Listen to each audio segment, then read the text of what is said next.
I think that if you can find a way to separate, your internal beliefs, your bias, the bias of the people around you from the analysis that you're doing, then it allows you to make points that people trust, people believe in. And it's really, really hard because, so often we want to like make the point that benefits our team or benefits, there's so many different reasons. Hello, everyone. Welcome to the Data Scientist Show. Today, we have Nick Handel. Nick joined Airbnb during the early days as a senior data scientist, focusing on growth. He led the launch of the data side of Airbnb Trips and later built a team that designed Airbnb's end-to-end machine learning platform, Big Head. He was recognized as 30 under 30 by Forbes in 2018. Today, as the co-founder and CEO of Transform, he is building the first centralized metric store that empowers data analysts to deliver insights. We'll talk about data science in product growth, building data science tools and ML platforms, and of course, his career journey. If you have been enjoying the show, subscribe to the channel and give me a 5-star review. So let's start with your career journey. How did you get into data science? Yeah, thanks so much. It's great to be here. I forgot to say welcome to the show. It's great to be here. Thank you for having me. Thank you. So yeah, let's see. How did I get into data? So I was always really interested in math as a kid. And so I, did some math competitions. I, was kind of a little bit accelerated and took a bunch of different classes. And so when I got to college, I didn't know what I wanted to do. I think a lot of kids in college are kind of in that position, especially in the beginning. And so I figured that the most generic thing that I could study was math. I figured if I studied math, I could go and do anything and I could, switch careers early on if I didn't like what I was doing. And so I started off there. And I would say that, there's some kind of natural relationship between applied math and wanting to do data, right? Yeah. And so I ended up getting a summer internship at BlackRock in 2011. And I quickly realized that the most fun, most interesting part of that job for me was just working with data. And so I was on a team that was doing lots of kind of portfolio analysis on some of the portfolios that, bigger funds had BlackRock manage. And I really liked doing that analysis, but I really wanted to just go deeper. Yeah. And so that was kind of the beginning. Cool. Thanks for sharing that. And can you share a little bit about what's the day-to-day like as a quantitative analyst in BlackRock? Yeah, so I think it really depends on what kind of team you're on. BlackRock is a really data-driven organization. And so, most of the parts of the company use data in some way. And one of BlackRock's biggest products is this platform called Aladdin, which is basically a data analysis platform. And so, it probably depends on what part of the organization you're in. I was originally a part of a group called Multi-Asset Client Solutions. And basically we just managed portfolios of a bunch of different data asset types. And so a lot of the work that I was doing initially was kind of just doing analysis on the performance of those portfolios and reporting that information out to clients. That was my internship. And then I really wanted to kind of get into, deeper math and do some programming too. My very first kind of venture into programming was actually at BlackRock. So I'd taken a few computer science classes as a part of my math degree, but we ended up basically just trying to automate this thing that a bunch of portfolio managers were doing at BlackRock. And I did that in VBA. And so it was a very terrible first experience programming. But I think a lot of data analysts start with Excel and then try VBA or maybe try, something else. Right. And so that was my first experience. And then from there, joined this team called Market Advantage, which was a risk parity fund, which, somebody can go and look that up and learn more about that. Okay. But it was basically a bunch of different, quantitative signals for how different assets were going to perform. And so behind the scenes was basically a bunch of machine learning and a bunch of analysis to try and figure out what kinds of signals we should build. And so I didn't realize it at the time, but I was doing data science, and that was actually kind of before the word data science existed, right? Because that was 2012, 2013. I think that was, right when that article got published that it was like the sexiest job, right? Right. And so that was my first kind of experience as doing data science work. Yeah. So. And then how did you get into Airbnb? What was the transition like from the finance industry to tech? Yeah, so I've had a few kind of career transitions that, they weren't really that kind of planned out. They just happened, and I got really lucky and ended up finding the right people. And so in 2014, I left BlackRock, and I knew that I wanted to do something related to startups. I, was in San Francisco. This was like, so many cool startups were everywhere, and I wanted to have some experiences there. And so I started working on some startup ideas with friends, but quickly realized I just didn't have the set of experiences that I really needed to be successful. And I remember I went to a meetup at Airbnb and just met some really great people, and then decided that I wanted to interview, and then I met more great people, and I was just like, I can't pass this up. This is such a great opportunity. And the company was growing so fast, and they had just raised their round that was at a $10 billion valuation. And so it was just like, it was a hot tech company that I was really interested in joining. Yeah. So. And what was your first project at Airbnb? Oh, yeah. So it was funny. I joined the growth team, and my very first project was doing analysis on the emails that the company was sending, which, I thought it was funny at the time because I probably was subscribed to like 3, email like groups or whatever. Yeah. I just unsubscribed from everything. And so I was like, okay, this is a real challenge. This is like not a space that I know a ton about. I think that the very first thing that I was in charge of doing was basically, there was an experiment that had been run about 3 weeks before I joined, and they had basically a bunch of assignment data sets. So like, this user saw this version of the email, this user saw this version of the email, and they wanted me to do some analysis on it. But they basically just had a fairly messy data warehouse and some, data that said who got assigned to the experiment. And so it was, just a bunch of SQL, like write a bunch of SQL and figure out what happened. And I ended up kind of leading to more and more experiments. And this was another one of those moments where I just got lucky and was kind of in the right place. The company was just releasing some tooling for data scientists to do experimentation analysis. And so I started tinkering around with that. And that actually, just not to like fast forward fully to today, was kind of the beginning of the inspiration for the company that I'm working on now. Yeah. So, yeah. I think a lot of companies, we have internal tools to do A/B testing. I used to work on a team at Amazon that runs a lot of A/B testing for internal teams. Can you tell us a little bit more about the data science tools, the experimentation tools you built there? Yeah. So the very first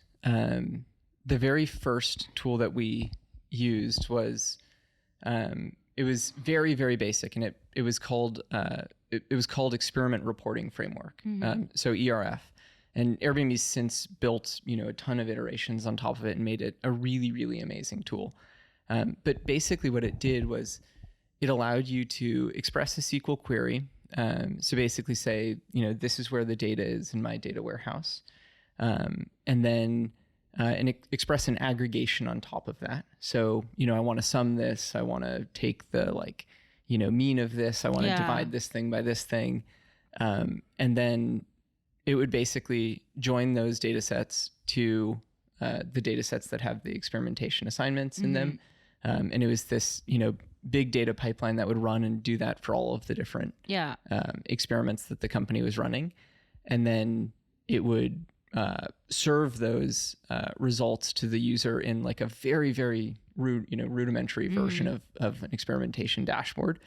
And then that tool kind of iterated over time and just became better and better. And some of the like really, really big things that they added onto it were just much better kind of analysis of how the experiment was doing over time. So how you were doing on converging to like something that was statistically significant. And then lots of guardrails that helped business users kind of see the data and not misinterpret it. Right. And then what else? There was a lot of really useful stuff around being able to slice by different dimensions.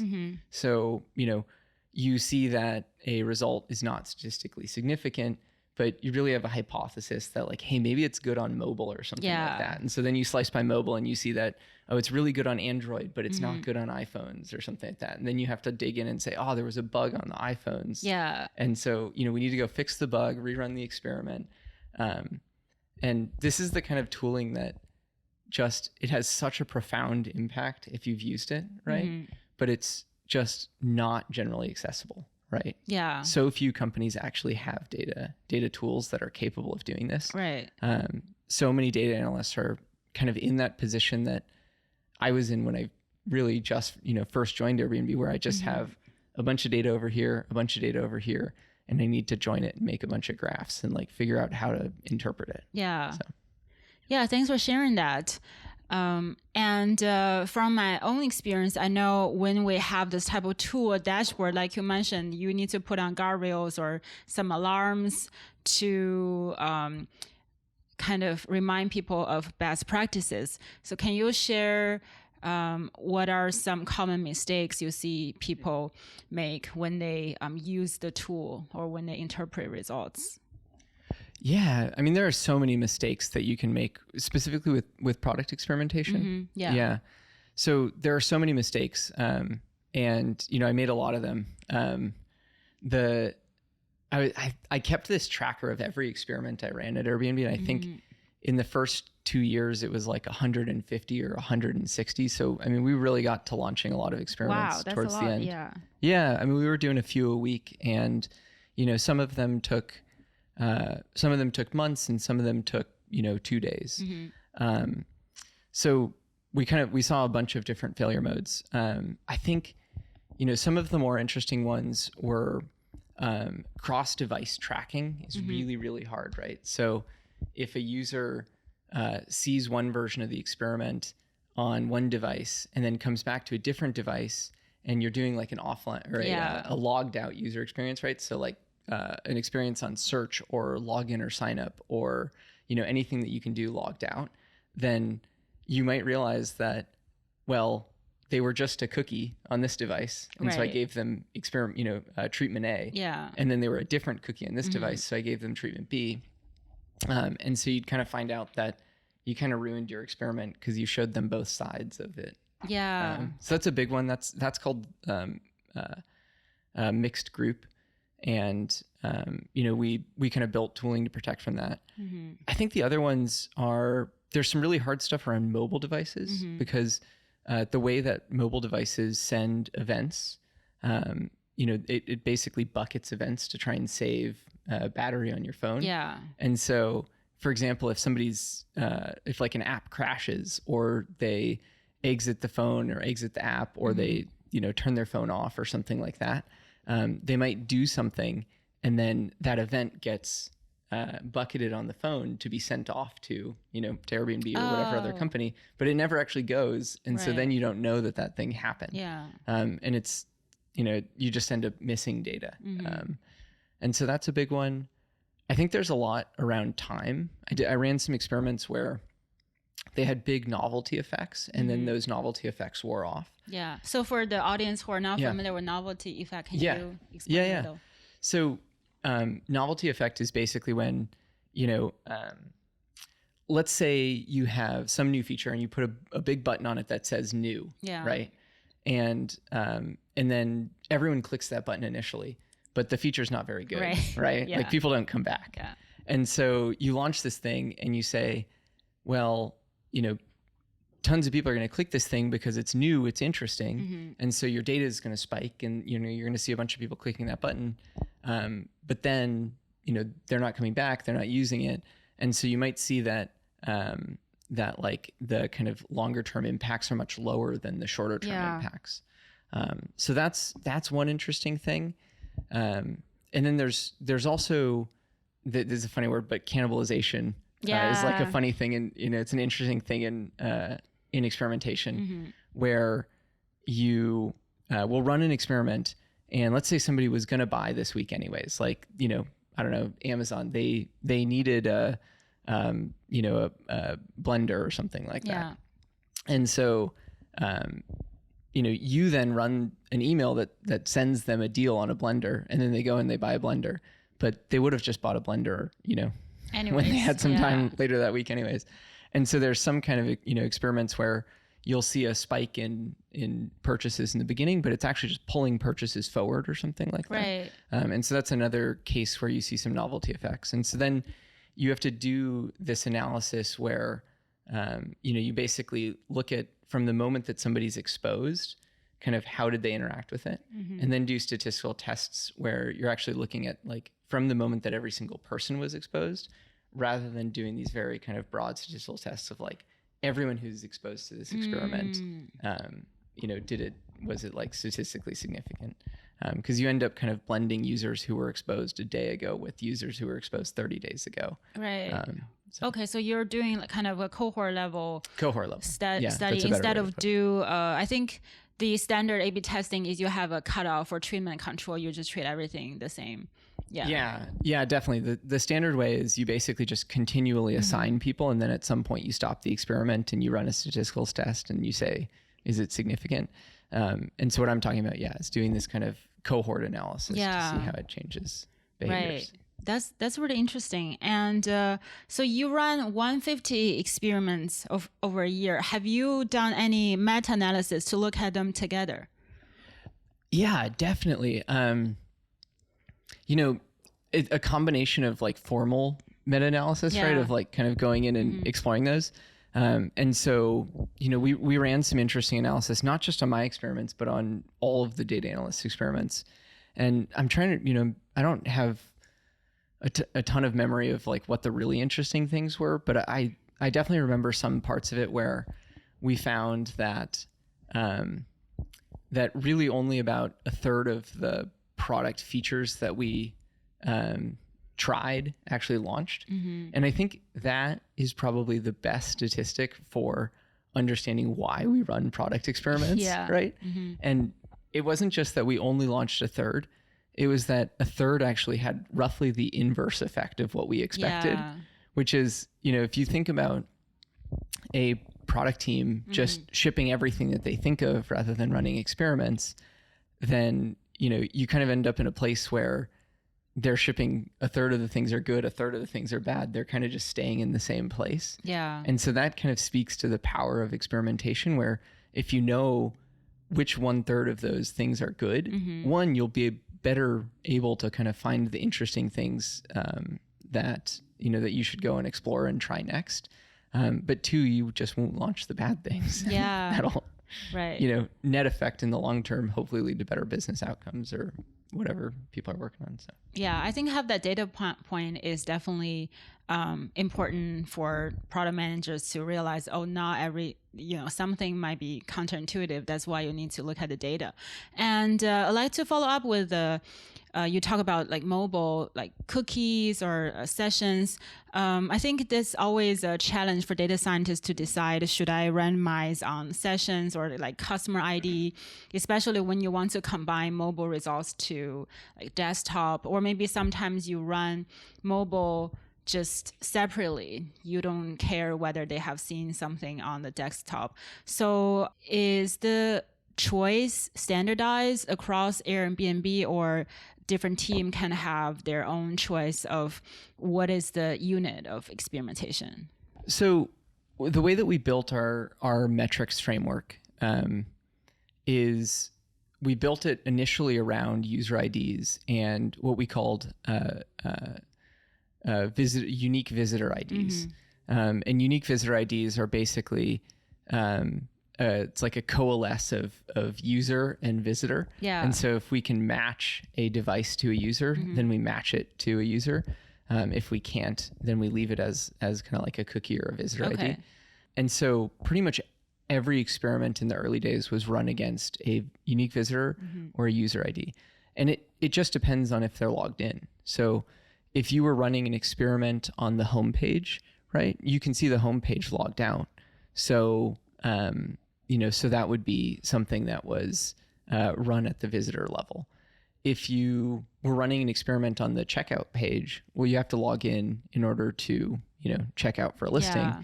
And so we knew, who was kind of on that page. And so we would run those experiments at the user level.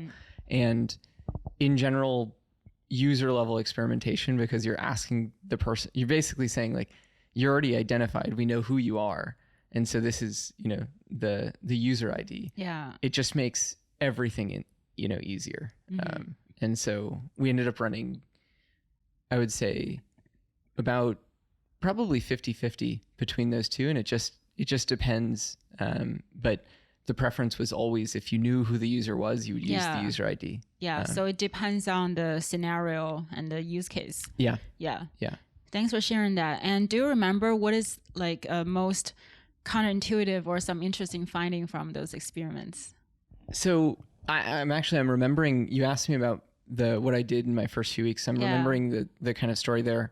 I've written a little bit about this, and it's on the Transform blog. Okay. But basically it was a timing experiment.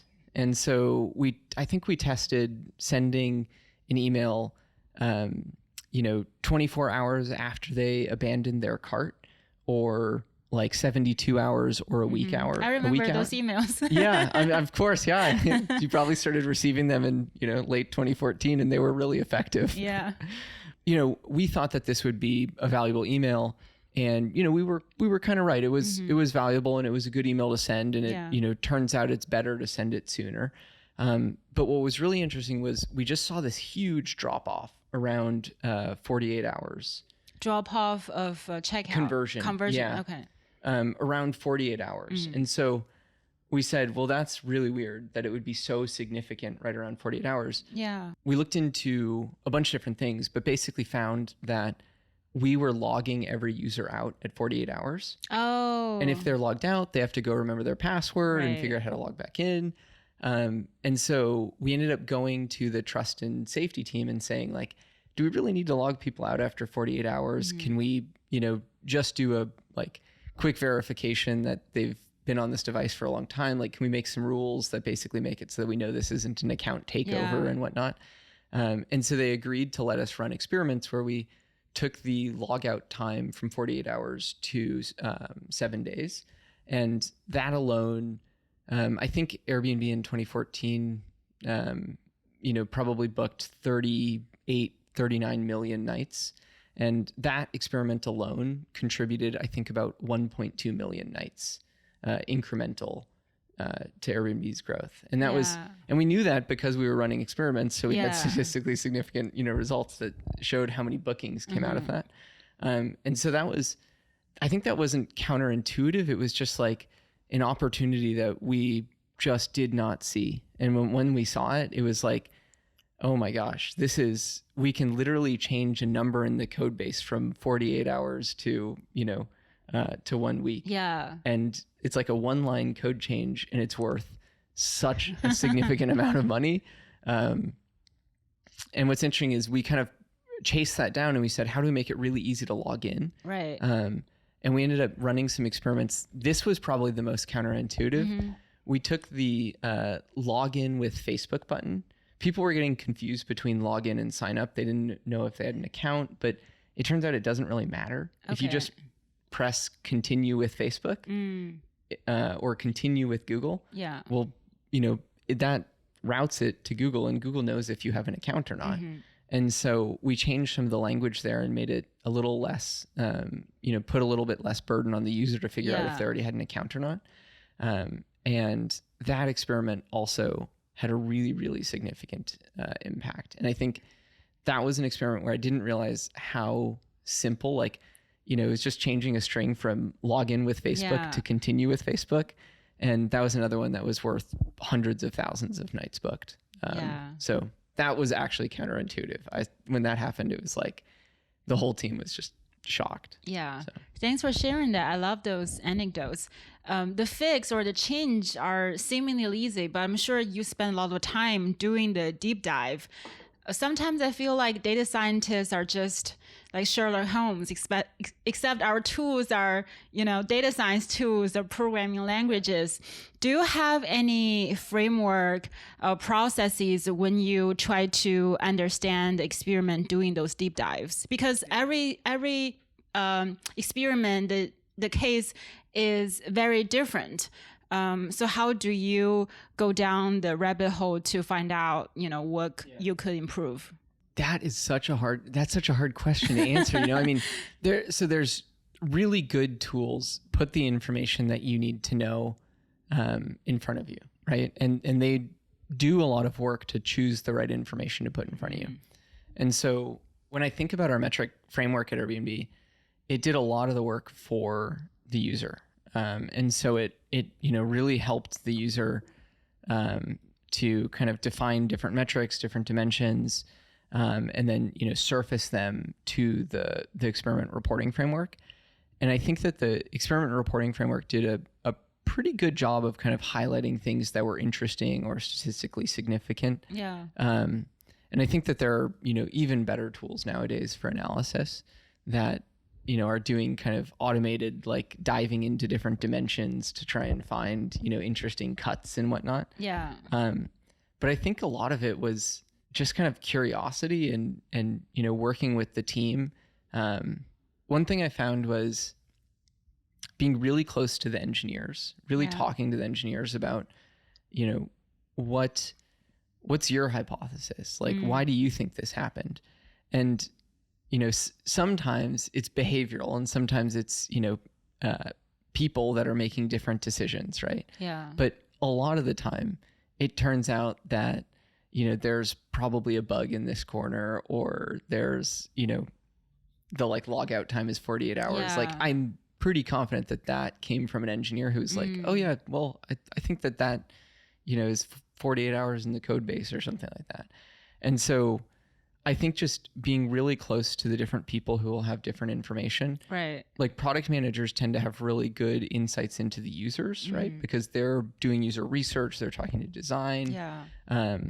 And engineers tend to have really good insights into the code base. And so if as a data person, you can be connected to the product people, connected to the engineers, and maybe even, business people who are kind of, thinking about a bunch of other different things, it'll help you to have better ideas of like what to actually dig into, what to slice by, what kinds of questions you should be asking. Yeah.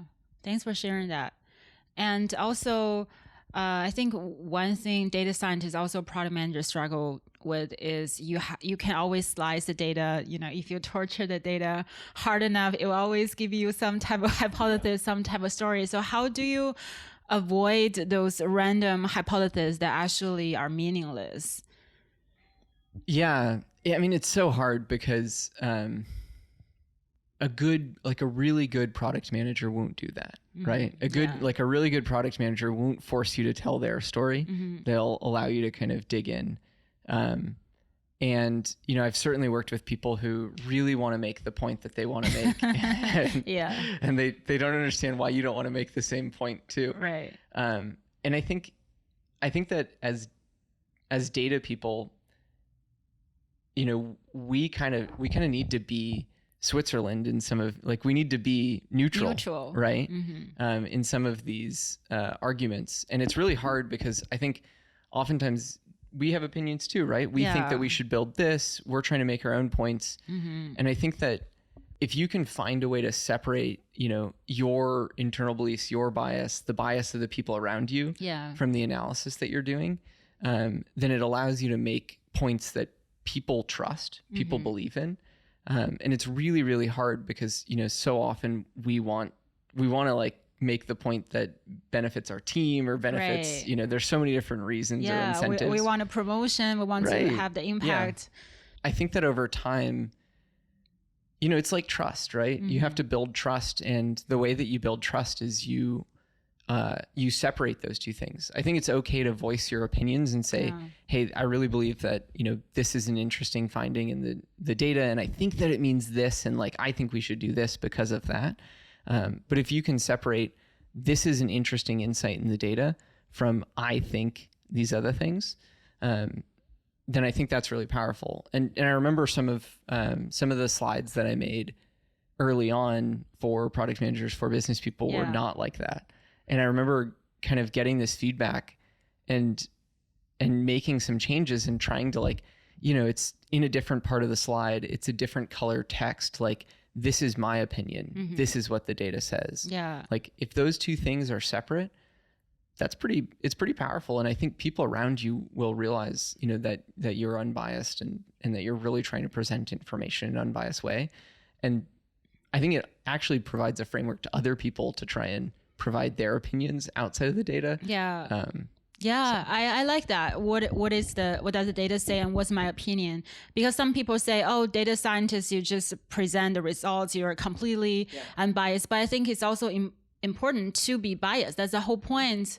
We hire a human instead of a robot doing the task. Yeah, exactly. And that might sound silly, but a lot of great ideas actually comes from some intuition, especially if you know a lot about users, the human behaviors, and not everything is reflected in data. So I think it's important to have an opinion, but separate those two that help you have the awareness, just for yourself to evaluate your opinion. Also, like you mentioned, earn trust from the stakeholders. So thanks for sharing that. And you're also the founding member of Experimentation Council, working on design better experiments. I like that you talked about we need to be neutral, like Switzerland.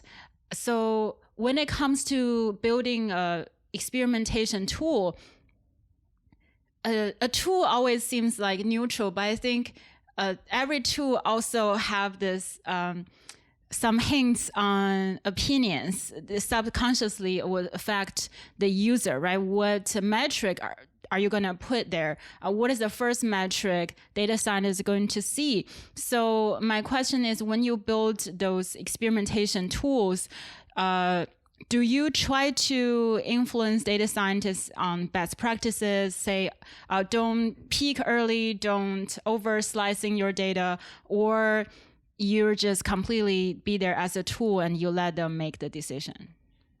Yes, absolutely. I think that the tools need to reflect the kind of culture that you're trying to build, right? If you just design tools that just put a bunch of numbers up there, that's the kind of culture, you're going to build. You're going to have a bunch of people who know a bunch of numbers, and they're going to form all of their own opinions and kind of their own beliefs. And as a data person, you kind of know the nuances of the data. And so oftentimes, really good data analysts will find ways to kind of present the data with those nuances in a way that allows for kind of less technical people, business people, to kind of join them on the journey of the various kind of points that they're trying to make with the data. Yeah. So some really good examples of this. So the Experimentation Council at Airbnb, it was meant to improve the experimentation framework, but beyond that, it was meant to improve the culture of experimentation. And we did that by one, requesting various features that allowed us to kind of improve the culture of experimentation and address problems. So examples of some of the things that we advocated for, we made it so that as a company, we had, I think there were eight or 10 kind of core metrics, and they were added to every experiment in the company. Yeah. So, new user signups, nights booked, customer service contact rate, those were the ones that really mattered to Airbnb. Yeah. But there were, lots of other ones that we chose to kind of exclude because they weren't as important. And so the nice thing there was everyone had to be judged against the like most important metrics in the company. You couldn't launch an experiment and just be like, I'm not going to include that one because I know it's not going to be good. And so that was the first thing. And then the second thing that we did was we made every data analyst say what the target metrics were for the experiment. Like, and I think we allowed people to pick 3, maybe more than that even. Okay, I think early on we wanted like 1 or 2, right? And they kind of just expanded. And so that was really useful because that allowed us to say, it allowed us to tell the rest of the organization this was what we were trying to move, right up front, which is part of the scientific method, recommended. But not everyone always does that. Sometimes people just launch experiments and then dig and dig and dig until they find something interesting. And then the other thing was we made it really, really easy to add a lot of metrics. And I think that this was controversial. Some people have opinions that, you should only look at like the metrics you're trying to move or something like that. I don't believe that at all. I believe that you should look at as much data as you can possibly look at, because if you have a dashboard of 100 metrics and you can see which 30 of them went up and which 20 of them went down and which ones were neutral, like you get this whole picture of how this experiment, how these new interactions are altering users' experiences, their behavior, their kind of interactions with the product, the even the interactions within like your company. And that was fascinating, and it just led to so many interesting insights. But with that came people misinterpreting all kinds of things and seeing some metric that was up by 7%, but it wasn't even remotely statistically significant. And so we tried to we added the ability, we basically made it so that things that were going up or things that were going in positive directions were green, things that were going in negative directions were red. And we made it so that once something hit a certain power level, we would actually take it and say, hey, rather than showing, plus 0.8% or something, we'll just show a big 0 and say neutral, and you have to hover over it to see the actual value. Okay. And so that was an interesting one. And then the other thing was there are ways to kind of protect from peaking, right? Yeah. And so there's some interesting kind of, statistical things that you can do there. But yeah, we did all of it. Oh, interesting. Yeah. So you did have some design thinking when you designed this data science tool and try to recommend best practices. And for the teams who, for example, if they launch the experiment that have metrics where one of the core metrics were significantly negative, do you go yell at them? Yeah. I mean, we it required a conversation. So actually, the sign up and login one was a good example. So there's good and bad, right? So some of our like login experiments led to more customer service tickets. But then we did the analysis and we said, well, there are more customer service tickets because there are more bookings and more people are traveling on Airbnb, and like, this is good. This is good. And so, we would go and have that conversation, and the customer service, the team that was responsible for customer service tickets would say, we don't like this, but this is good. This is growth in the business. So this is, launch the experiment. Another example is really great product manager on the team, Lenny Rachitsky, who now runs a newsletter, came to me at one point and said, hey, some of these experiments you're running around login are actually impacting my metrics. And he was working on the instant book feature, which allowed kind of people to just, rather than contacting the host, instantly book. And so he was working to try and increase the percentage. And it turns out that one of the features that the hosts have is the ability to say only people who have previous bookings can instant book my listing. Well, if they're not logged in, we don't know that. And so we don't show that it's instant bookable. And so by increasing how many people were logging in, we were making it so that more people could see instant booking in the product and then choose to instantly book listings, which then positively impacted his metrics. And so at one point he reached out to me and he said, hey, I like this experiment. How do we get this launched? And I was like, I'm glad you asked, because, I'm talking to these other teams and they don't want to launch it. So like, how do we work through this? And then I think that kind of sparks interesting product conversations where you at least have that good foundational data to make the decision. Like everyone knows the number, but you have to have the hard conversation around like, is this good for the business? Right. That's a great story. So are those experiments visible to all product managers, or sometimes you have to randomly talk to somebody in the kitchen to find out? Yeah. So this is definitely visible. Yeah. Visible to all of the products. Yeah. That's cool. And then do you coordinate? Because sometimes the feature you're experimenting might affect other team. Do you have the conversation, hey, I want to run my first? And that's another one of those hard lessons we learned.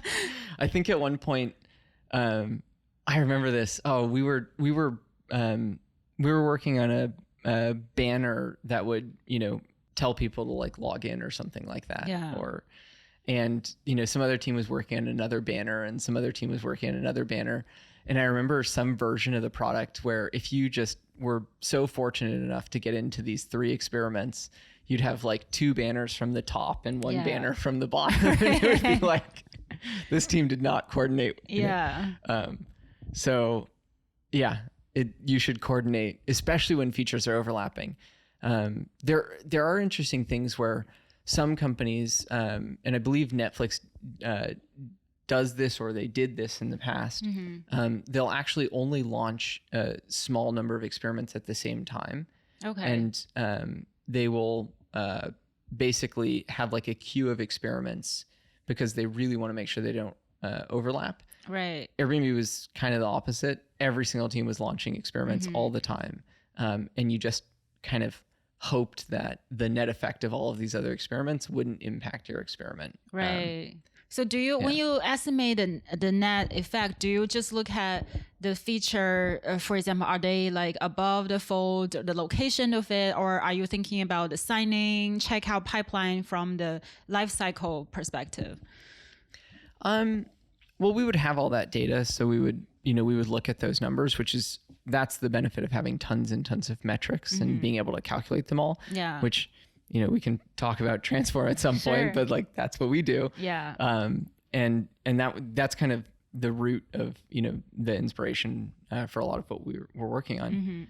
But basically, if you have a lot of metrics and you can look at all of them and you have that information, then you might look at the ones that you expected to move or that your team cares about, but you kind of have to look at all of the other ones, and everyone else can too. So at the very least, you'll know what's happening in those other parts of the product. I would say it was, most experiments had some effect on other parts of the product that people didn't expect. And like, if you were just doing analysis on 10 metrics, you probably wouldn't pick that up. But if you're doing analysis and you have 150 metrics in your kind of experiment reporting tool, then you can't ignore it. And, you need to go have the hard conversations with different teams, or, you learn something interesting that leads to a valuable next experiment. So, yeah. Thanks for sharing that. And what are some other things that are a little bit surprising, but also kind of common in the context of A/B testing experimentation? I would say just the biggest thing that I think surprises people is how often they're wrong, and I kind of already said that, but it's kind of a profound realization when you realize, it's really just that, our intuitions are only so good. And I think as data people, we understand that. Yeah. But I don't think that a lot of businesses really understand that. And I think that people just kind of assume that if you build good stuff and you sell it, then like everything will be fine. Yeah. But I think what we found was basically just that in net, it'll be okay, but you can build a really, really good business if you have a, good product as a foundation, and then you have the ability to just ask every possible question when you're running experiments. I'm trying to think what else is kind of like really surprising, or I think the other surprising thing is when you have really good tooling, because nobody can ignore the numbers and because they are so easy to produce and to go to the dashboard and look at, it is just like, it is, so hard to ignore them that everyone just kind of becomes a part of the experimentation culture. And that's probably the most fun part, is when you see like a, business development manager paying attention to product experiments and saying like, that's really cool. Like I've got some ideas too, and just knowing that they can look at the data and actually ask questions and have ideas is pretty cool. And that really happened. Like we had a great culture of experimentation at Airbnb. And that actually did happen. Like, I remember a business development manager working on a partnership deal, and then like they really wanted to know how their partnership was working out. And so we ran some experiments with the partnership. And we just like found great data, and it was cool because they could then actually, pull those numbers out and go back to the conversation with the partner and kind of talk about like how to make the partnership even better. And that was, that's something that we talk about, trying to impact products, positively, but that's really cool, because that's like parts of the company that you just wouldn't even expect to care about experiments or, want to talk about them. So how do you foster that good experimentation culture, especially outside the data science team?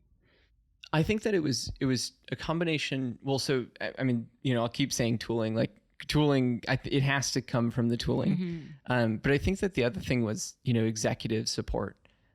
We had a few executives, the VP of engineering was very supportive of running experiments.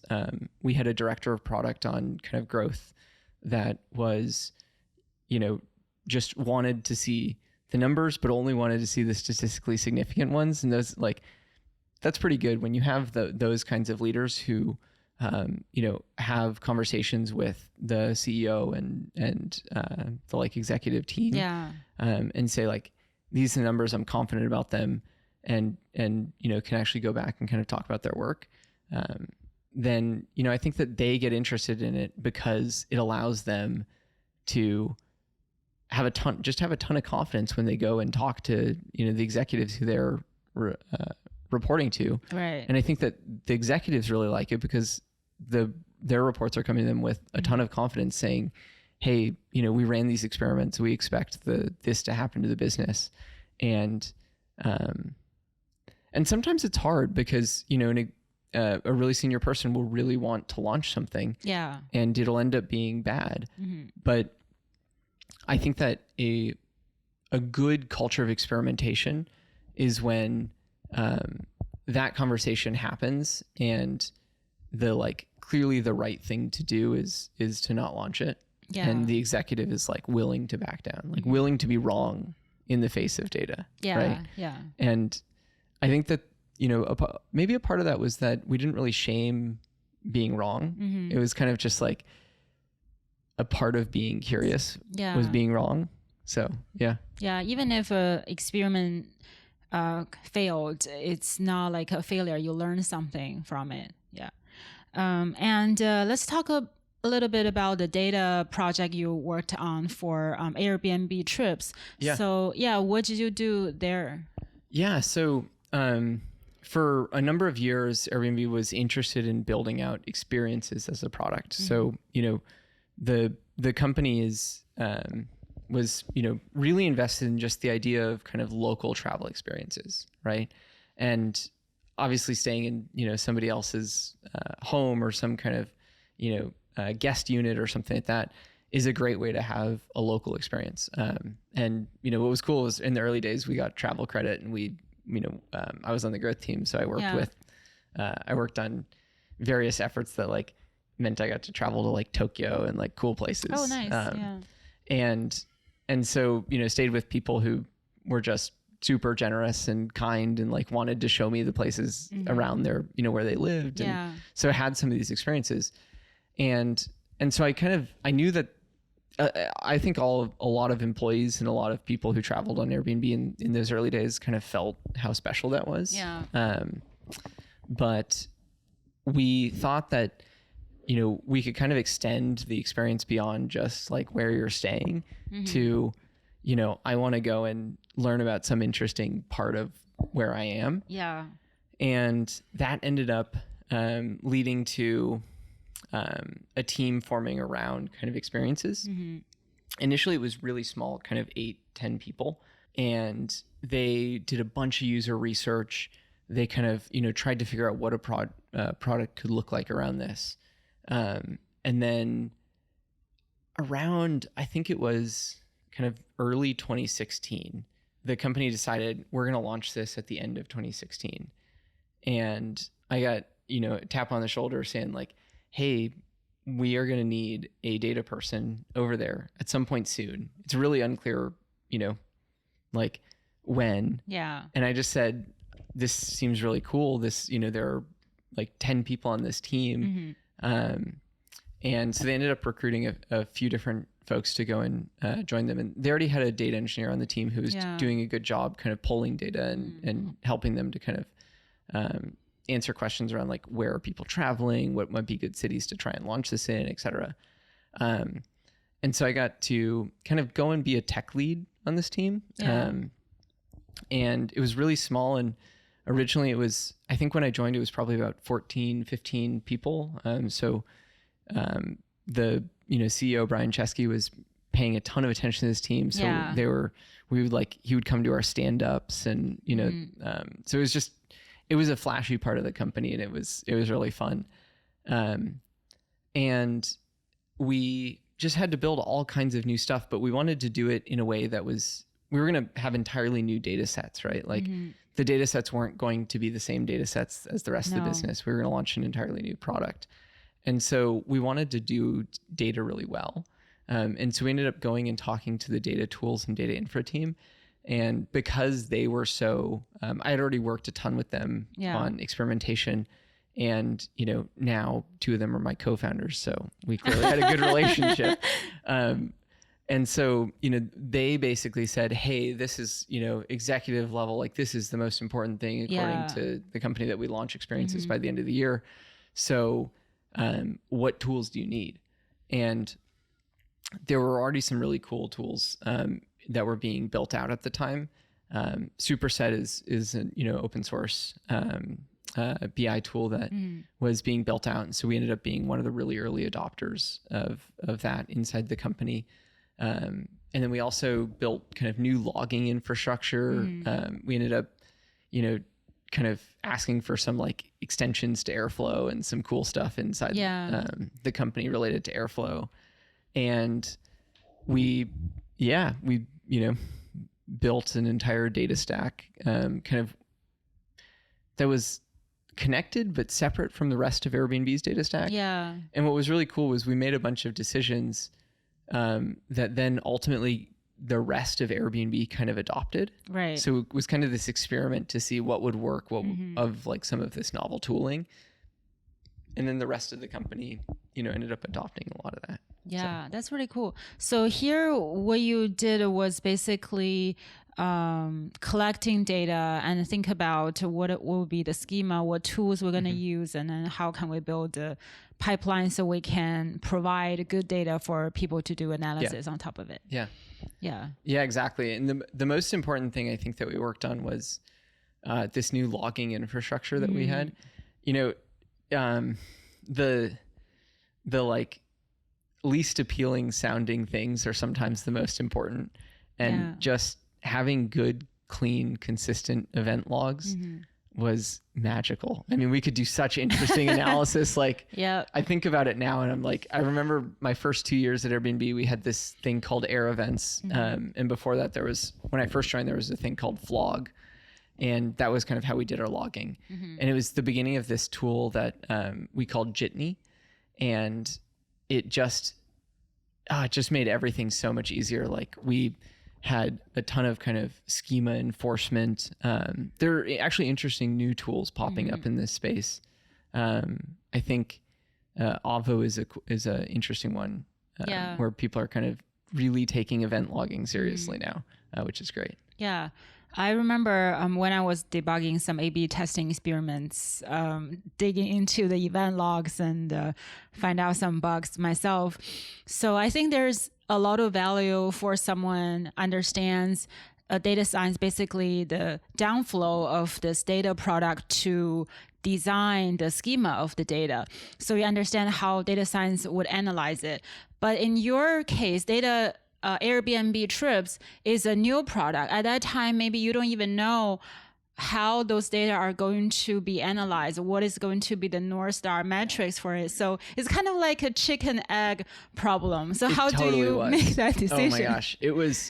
What was so hard about it was we didn't really have any data. Yeah. And we were building the pipelines, and it's like, the pipelines are empty. Right? Nothing is really happening. There's some test data. We've got a little bit of data from some user research we did where we kind of tried to log things in certain ways. And you also, you don't know two things. One is you don't know what kind of analysis you want to do. So you just collect everything. That was our strategy. And it works, you know, I mean, it's a lot of work because you have to, but we also had time ahead of this launch to be like, let's collect everything. Let's know every detail around how they interact with this app. Yeah. And so we ended up adding, hundreds of events to the corner of the application that Experiences was in.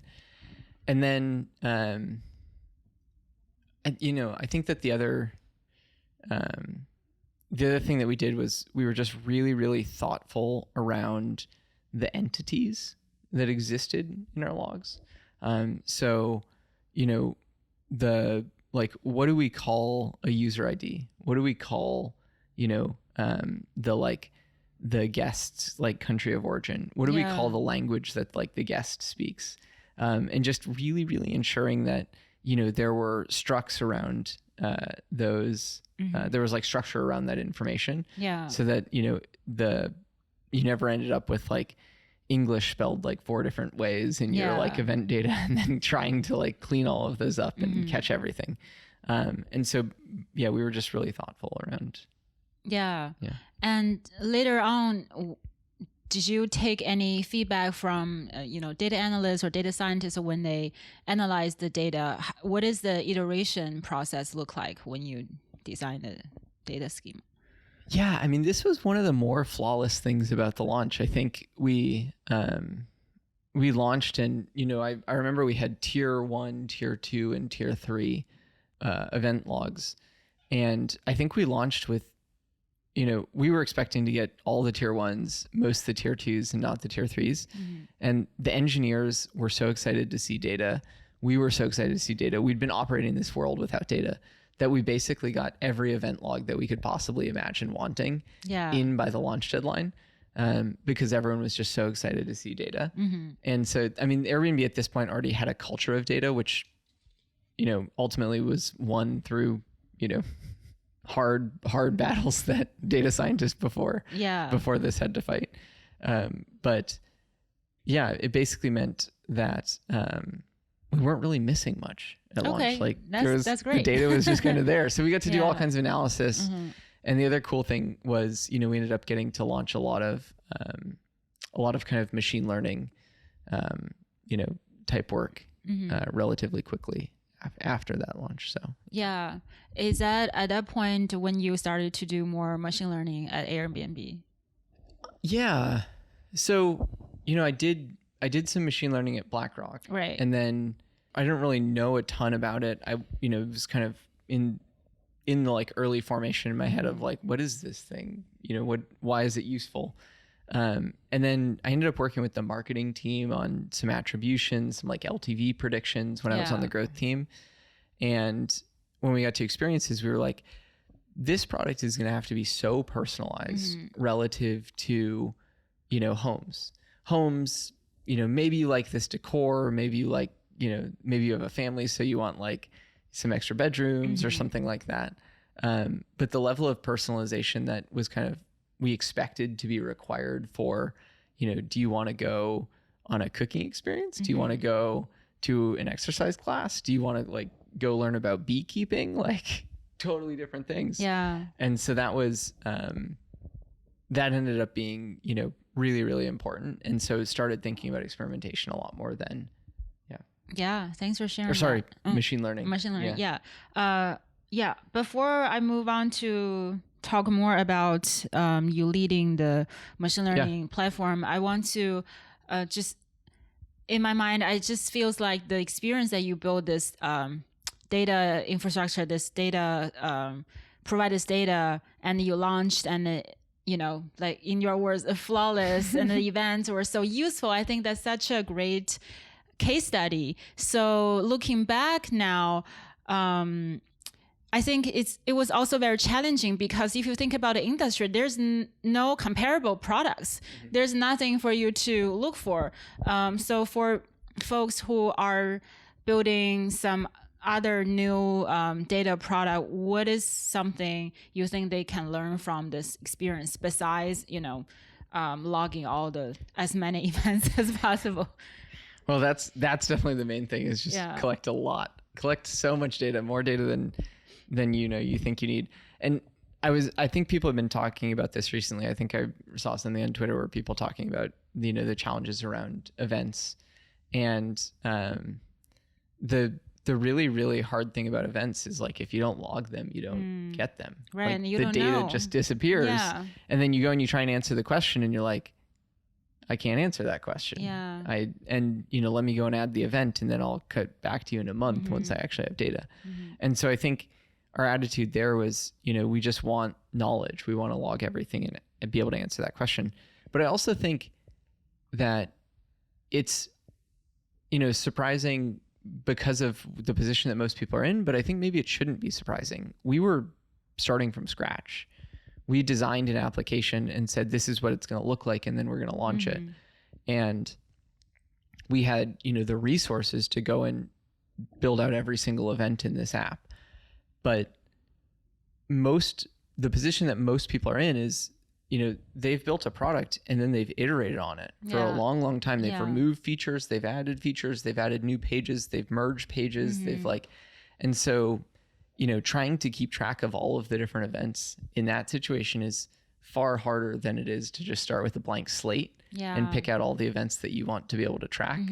And so I kind of think that the main lesson there is, if you're really trying to clean up your event data, you kind of just have to get the resources to do, or get the space from the rest of, your day-to-day work to go and do a full audit, and just say, I need a week, and I'm going to make a spreadsheet that just has every single event we log. Yeah. And I'm going to tell you which ones are good and which ones are bad. And I'm going to need you to go find some engineers who are willing to work on this to make our data much, much better, so that I'm not kind of in this, this mode where every time I go to try and answer a question, it's like, do we have the data? Yeah. Is it wrong? Is it, and then the way that you can go and you can sell, the engineering manager on this is just tell them, if we do this, I'm not going to have to go to your team and ask an engineer to go and add an event, break the schema, and do everything again. Exactly. And that's really, really time consuming. So if you can kind of get that space, but I mean, this is true for all tech debt, right? This is if you can get the space to just go and actually fix it in a good way. So I think that's, that's probably the best tip, is try and get that space and do that audit. We did that a few times before. I did that with our email data when I first started working on email. Just to say, do we know everything? Do we know every open click, unsubscribe, et cetera? And that ended up being really useful. Yeah. So, cool. And how do you gain the knowledge of all the event type? How do you know I'm not missing something? Yeah, you get the prototype, or you get the app or whatever it is, and you just click on every button. You kind of have to think about it as like a tree, right? Yeah. And you have to go down every path to get to every single corner. And so, if it helps to have a whiteboard and draw out the tree. Yeah. And then, what you want is every single state change, every single action that happens. and you can still prioritize these later and say, hey, every click, those are really important. Yeah. But I don't necessarily need like page scrolls, or something like that. Yeah. But just in case, I'm still gonna log page scrolls. Exactly. Right? But like, can we just do it? Yeah. It's tier 3, but like, and it just, if you find a really data-driven engineer who gets excited about this, they'll want to do it. They'll want to know, like, you'll ask for page scrolls, and then they'll be like, yeah, do people ever scroll to the bottom of this page? You're like, well, we'll never know, unless you log it. Yeah, thanks for sharing that. And later on, you led effort to build BigHead, the end-to-end machine learning platform. So instead of having data scientists build their own machine learning models, what was the motivation behind this? What's the problem you're trying to solve? Yeah, so I had worked on machine learning a few different times, and it was, mostly relatively simple machine learning models. And one of the things that we realized as a company was we had 3 huge machine learning models that were really, really important. And those were basically the trust and safety model. Yeah. Like, is this a concerning booking? That was really, really important. We invested a huge amount in that. Yeah. There was search, like, show me the good listings. Right. And then there was pricing. What's a good price, for my Airbnb on any given night? Yeah. And those 3 models had entire teams built around them. And of those teams, there were maybe 2 or 3 people working on the machine learning model, and then 7 people working on the infrastructure in order to support it. And so as a company, what they realized were, what the kind of the infrastructure and engineering leadership realized was, hey, we've got 21, engineers across these 3 teams building infrastructure for machine learning. And then every other part of the company that's trying to build out machine learning applications is struggling. And so the idea was, okay, growth team is struggling to build out machine learning applications, or to build out, machine learning applications for referrals or for our like marketing spend. And, product people are struggling to build machine learning models for, when do we send this email?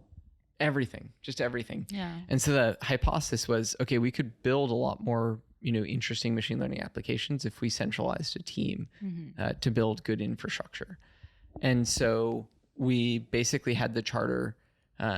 I decided I wanted to try and be a product manager. It was, I really loved doing data work and being kind of hands-on. Later, I went back to do data work, and I still do data work. Yeah. So it's like, I really enjoyed it, but it just felt like there was this high leverage role of actually building tools for a data scientist, where I was a data scientist. I know what the job is. I know what the problems are, and I can, talk to these people and relate to them. And because of that, I could probably build pretty great tools for them. And so I decided, I should move over to the product team. And so there were a few engineers, and we basically decided that, we were going to try and build out a few different pieces of infrastructure. And these are like the fuzzy memories of, things that I did 5 years ago. Yeah. But there were basically, a few different pieces, and it followed the life cycle of building a machine learning model. So we built out a feature store. We built out an environment to go and, develop models where you were connected to, an 8 GPU machine on, AWS or something like that, if you want to do deep learning, or just a, really, really like a machine with 2 terabytes of RAM if you wanted to just download a ton of data and do it locally. And so we built out this kind of notebook environment. And then we built a tool that made it so that you could take the notebooks that you were building and build a production worthy machine learning model off of those notebooks. And then we built a system that allowed you to basically take that deployable machine learning model and host it and turn it into an endpoint for serving Yeah. to some kind of production application. And then we talked a lot about building monitoring of those models, but it turns out building those 4 took so much time that we didn't actually spend a ton of time on the monitoring tool, but we built some basic monitoring of those kinds of models. And so those were the 5 parts of a system that we called Big Head. So, yeah. Thanks for sharing that. And when you build a tool you want, it works on every use cases in Airbnb. So how do you make sure that it will scale for different type of use cases? Yeah, so that's really hard. And one of the things that we realized was these 3 applications, the trust and safety, the pricing, and search, they were probably not going to come use our tooling for a while because they had just spent 6 years building tools, from the earliest days of the company to be able to serve those models. Yeah. And so we ended up basically just really building for the smaller applications initially and trying to kind of find the new applications. And so that meant, just trying to support new parts of the company in kind of what they were building. And, I think that was probably more successful. And it meant that we got to start people off, using the kind of tools that we wanted, to kind of build out. And for the initial applications, it also meant that we basically just built for their applications. Yeah. And so we ended up just building tools around kind of their applications. Oh, got it. So it's not like I'm just going to build an application agnostic tool. I'm going to focus on a few use cases to begin with. And then generalize out from there. So, Do you remember what are the initial use cases that you focused on? Yeah, I mean, we definitely worked with the growth team just because I had some connections there. And so we were trying to support their, I think it was their ad bidding model. That was one. And then the pricing team eventually ended up, asking us to support some of their models. Yeah. So those were some of the early ones. We worked with the trust and safety team for some of their kind of newer, smaller models. I think rather than trying to take the really big model that was really important, we took smaller ones. I think they were working on some models that would predict account takeovers and those kinds of things. So some smaller models initially. Yeah, I think for machine learning platforms, there's always some issues when data scientists want to use a version of a programming language or a certain package it might support. So how do you handle those type of situations? We just made it really flexible.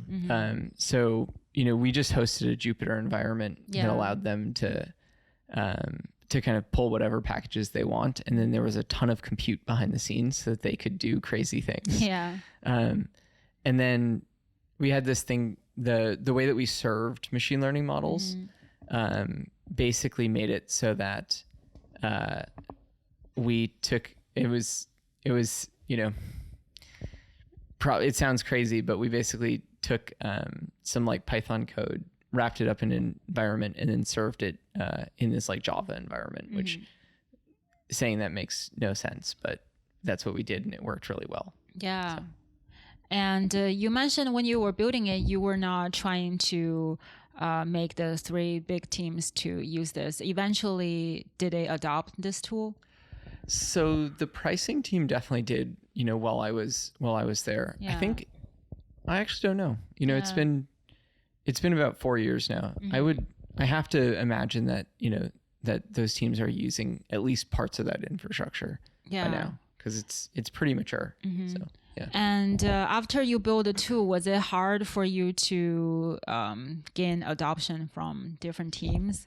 Yeah, it really was. I mean, I think building tooling is really, really hard.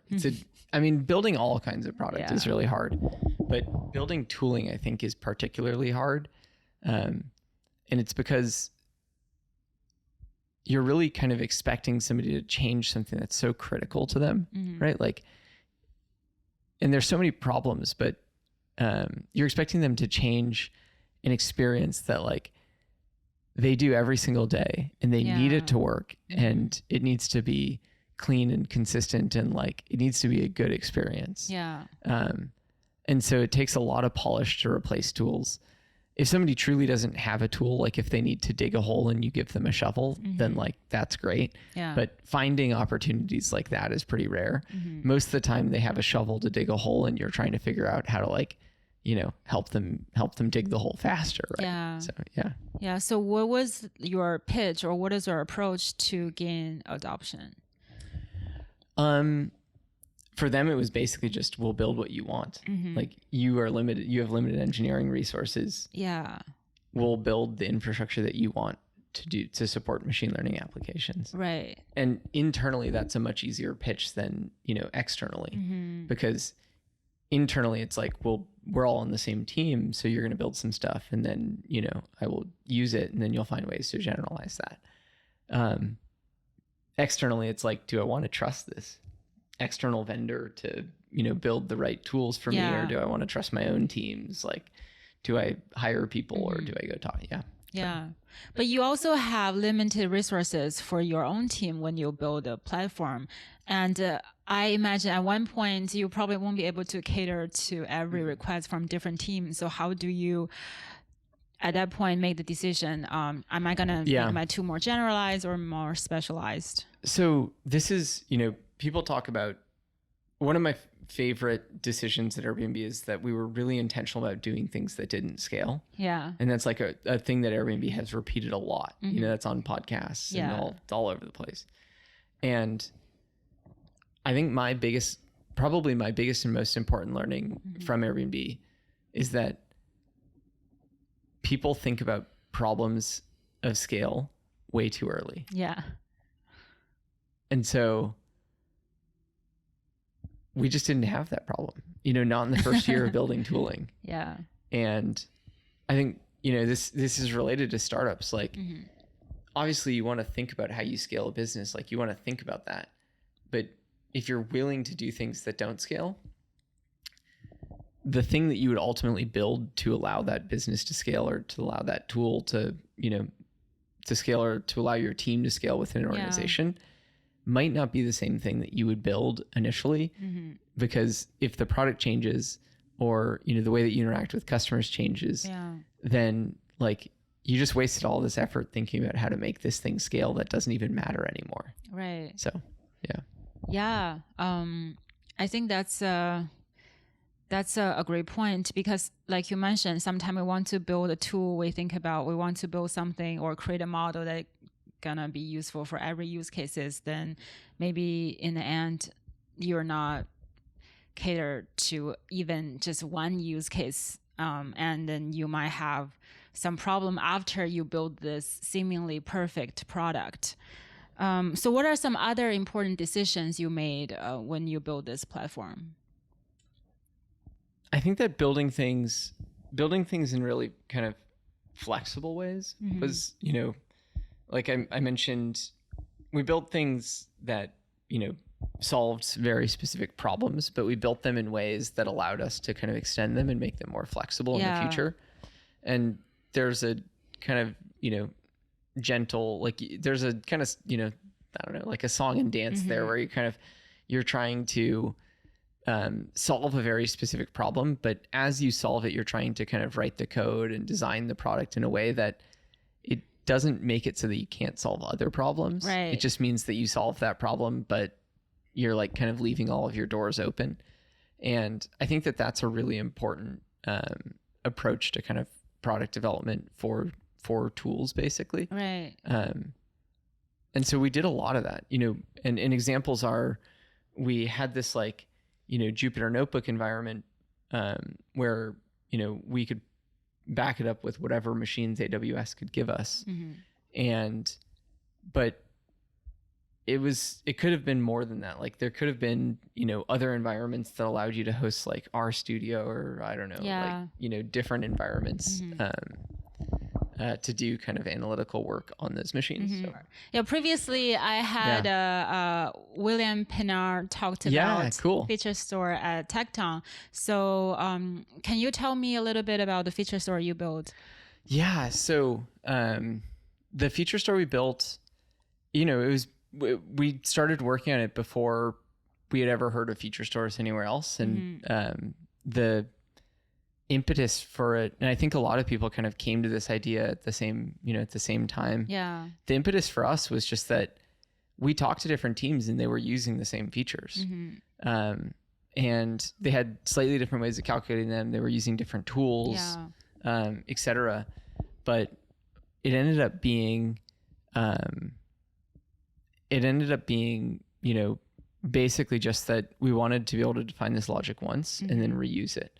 I think the thing that we were kind of surprised by is that there were very slight differences in the logic for a lot of the features that we were calculating, and people just didn't want to change the logic to be consistent with other teams. Yeah. They didn't want to use the logic that other teams were using. And so we didn't actually end up having any reuse of features. Yeah. We ended up having a lot of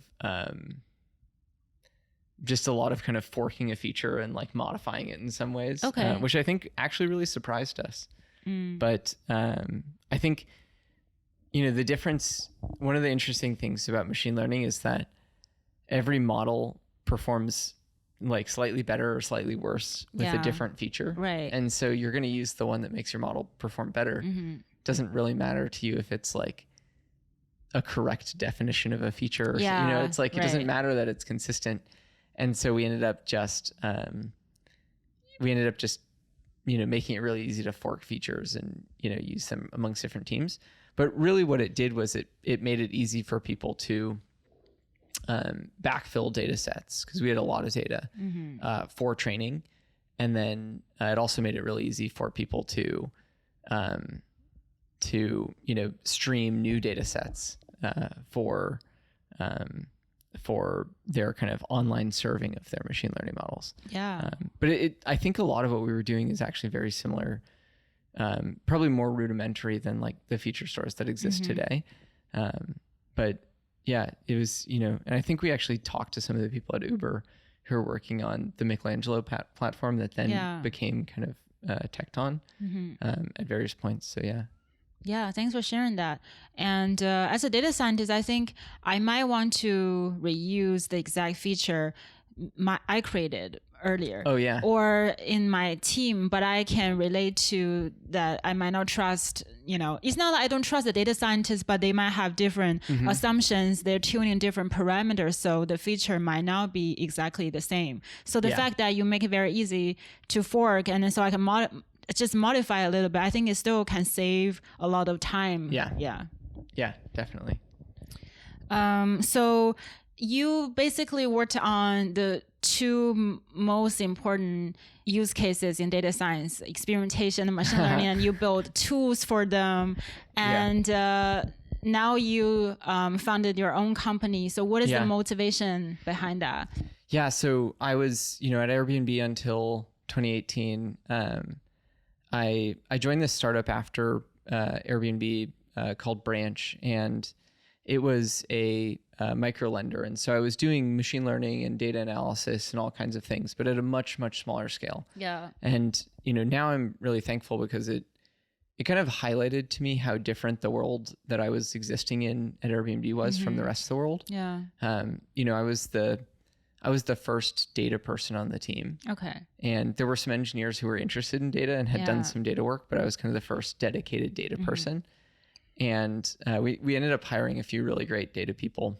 But I just realized that like some of the tools that we built were really special. And the kinds of tools that people could buy were just not even close. And, I think that they weren't even close because it's really, really hard to build generalized versions of some of these tools. Yeah. Like building a feature store within a company or building a metrics repository that backs your experimentation platform is easy if you're the only user of it. You can build something for yourself and then, you use it and a few other people at your company use it, but you're on a specific set of infrastructure and it works a specific way.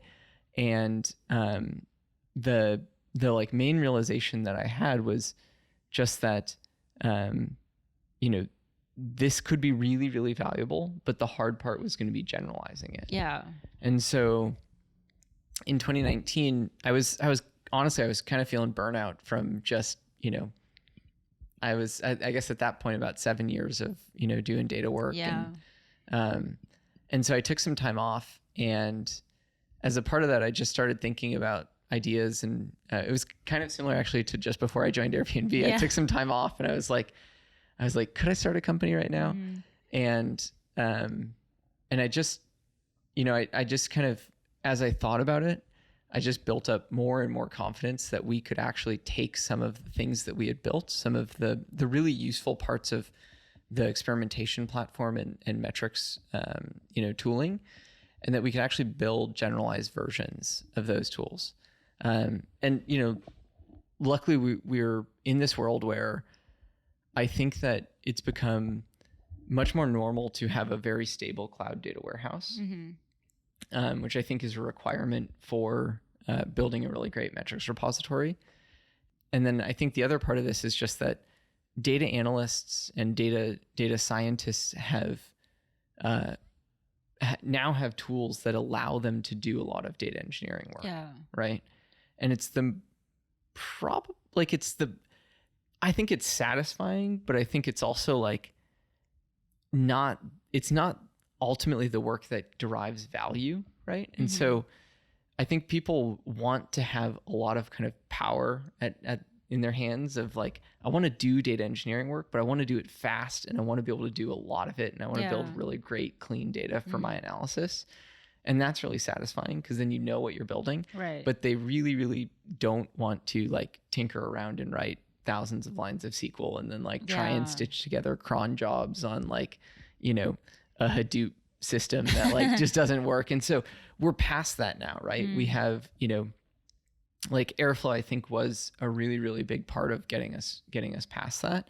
And, now we have all of these great tools like, we've got Fivetran and Stitch to like pull the data into the warehouse. And we've got BigQuery and Redshift and Snowflake. And then we've got dbt.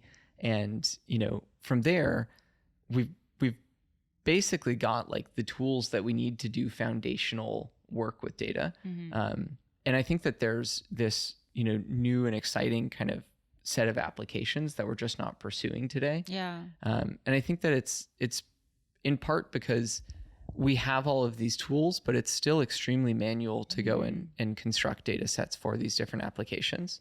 And I think, the way that I would think about this is if, for everyone who's like, listening to this and like thinks about the data pipelines that they have, just like think about all of the different kinds of, expressions of logic that you have, right? All of the different joins, all of the different filters, and, all of the work that you do to kind of get those data sets in place. There is so much repetition in that work. Yeah. Right. I mean, it's hundreds, thousands of lines of SQL to just generate hundreds, thousands of tables and data warehouses. And I think ultimately every single time we get new questions, like we kind of just need to like go and make more data and extend, that DAG of different data sets that we're building. And so those were like some of the really big realizations that I had. Yeah. And we had built some great tooling around metrics. So kind of moving on to Transform and like why we started working on this. I started brainstorming with two of my favorite coworkers from Airbnb, James and Paul. And James was the product manager for the data tools team in 2014. And then eventually the director of product for all of infrastructure. And then Paul was a tech lead on data infrastructure, an engineering manager on data infrastructure. He played a huge role in kind of maintaining Airflow and Airbnb's public, presence and kind of, building Airflow out. Yeah. And so I started talking to them a lot, and we realized, just these problems are really, really prevalent.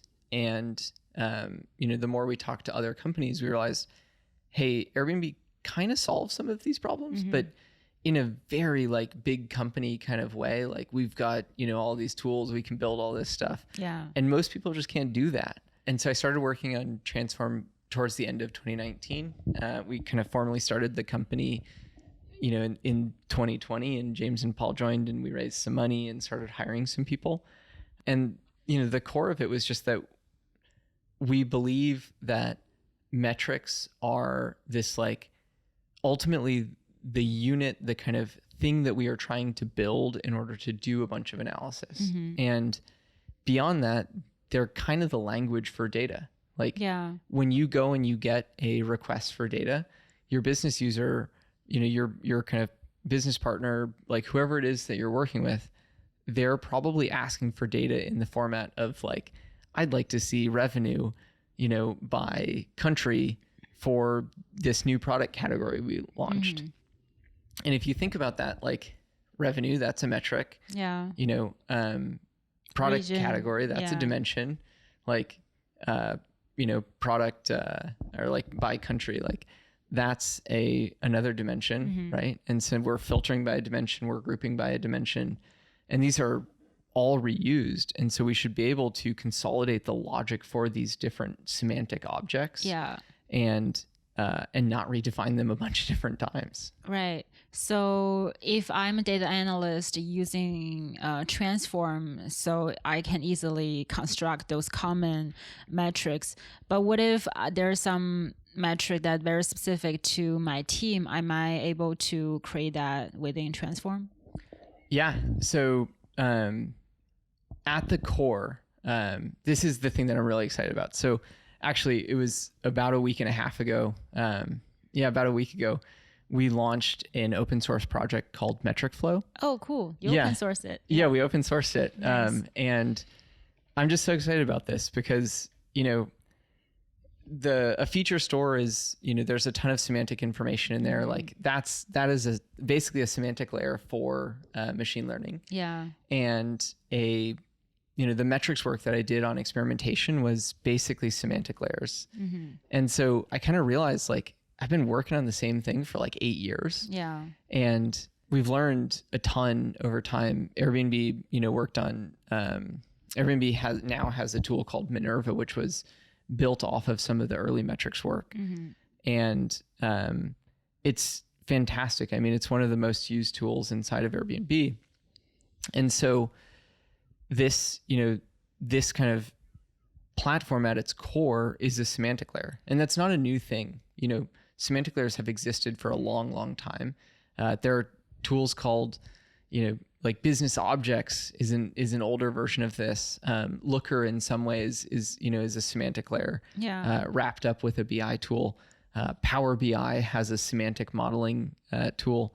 And what's really unique about Transform is, one, it's a very powerful semantic layer. And, what does that mean? It means you can define like more metric types with less configuration. It can do more things. It can build metrics for different applications that other semantic layers can't.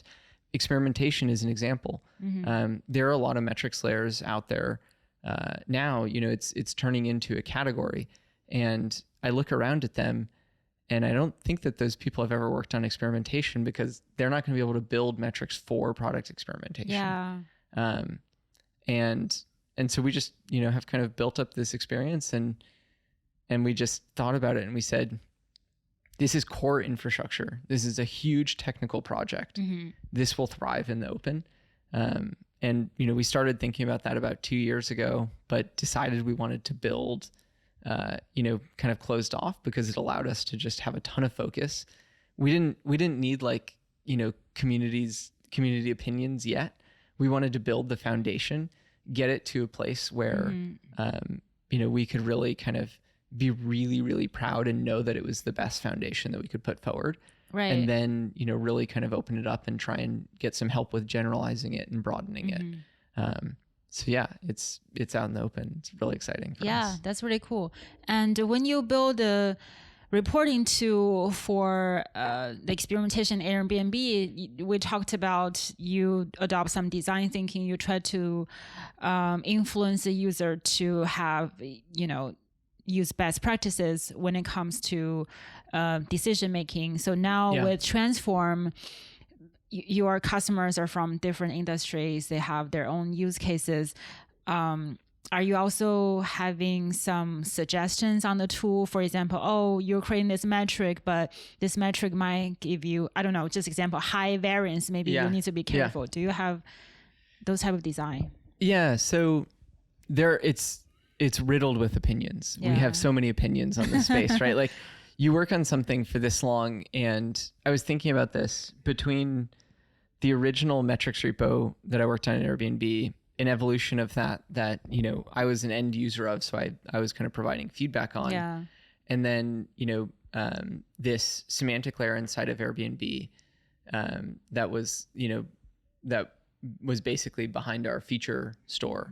And then I worked on another feature store actually at that startup branch. Yeah. And it was kind of like a metric store also. Another version at Transform, I'm now on my 6th version of like a semantic layer. So I've been building basically these same things for like 8 years. So I have a ton of opinions. When I, maybe just to kind of set a foundation, the way that I think about what a metrics store is, there are kind of 4 pieces. There is semantics. How do I define what an entity is? Yeah. What a metric is? What is a dimension? And this is really, really important because if you do this wrong, you know, you capture a bunch of unnecessary information. You don't capture the right information, and that prevents you from pursuing certain applications. Or you capture information in a really kind of non-dry way, and it becomes very, very hard to manage.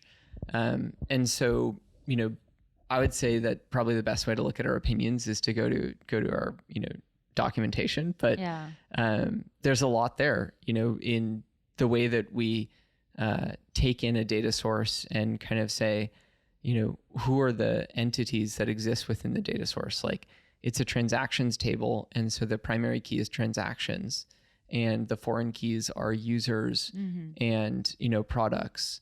And so those are, you know, foreign keys that go off to, you know, dimensional tables that have more dimensions on those things. So there's kind of this like, you know, ontology of information that is stored in these, in the structure of the project. And what that enables us to do is then be really, really flexible. So next really important thing is querying. How do I query these metrics? And so our querying interfaces allow you to ask for, you know, I want this metric sliced by this dimension. I want this metric sliced by these dimensions. Yeah. I want, you know, this very complicated metric, like a rolling cumulative window with filters, et cetera. And to actually be able to express that in like a very clean way and query it, and then get, you know, what ultimately might be like 100 lines of SQL to write back to you really, really quickly in kind of whatever applications you're trying to use. And then the other pieces are around kind of performance and governance. And performance is important just because when you ask for a metric, you don't want to wait that long. So how do you generate efficient SQL? Do you cache data? So there's some interesting stuff there. And then governance, I think, is probably the piece where it's hard to be opinionated because everyone is opinionated about governance, right? Yeah. And everyone wants to govern their data in different ways. But with metrics, I think that there are kind of best practices, and we try to support those. And so it's around how do you manage a life cycle of metrics, right? So definition, iteration, archival, you know, all of those kinds of workflows. Yeah, thanks for sharing that. So now, like you mentioned, there are more and more tools to empower data scientists, but it's also sometimes kind of confusing for us to choose what tools to use. So in your, based on your experiences, what type of tools that you think is going to be like retiring from our job, and what type of tools will be emerging and we probably need to start to pay attention to? Yeah. So I know you're biased, but it's okay. No. I think that I definitely have opinions, and I think most of my opinions, I probably used to have more opinions around, you know, compute frameworks and tools like that. Yeah. And I think most of my opinions nowadays are around the tools that we use to consume data. And I think that the biggest trend that I've seen is that historically people have built these really big monolithic BI tools. Yeah. Right? Like, you know, I think that there are a bunch of different examples in the past, but BI tools that are expected to be everything and do everything with data. And so it's like every data set that you produce ultimately just goes to that one BI tool and gets distributed to the rest of your business. But they don't really expose interfaces that, end business users really like, or that data analysts really like. They don't, necessarily do as much as they could with executive reporting or with forecasting or with anomaly detection or with product experimentation or with like any number of applications that people have with data. And so the thing that I'm really excited about is just, I think that we're moving away from this world of the monolithic BI tool being the one place where data goes to more custom applications that serve their end users much, much better. And I think that the reason why we get to do this is that data is being seen as more valuable to more, in more applications and to more end users.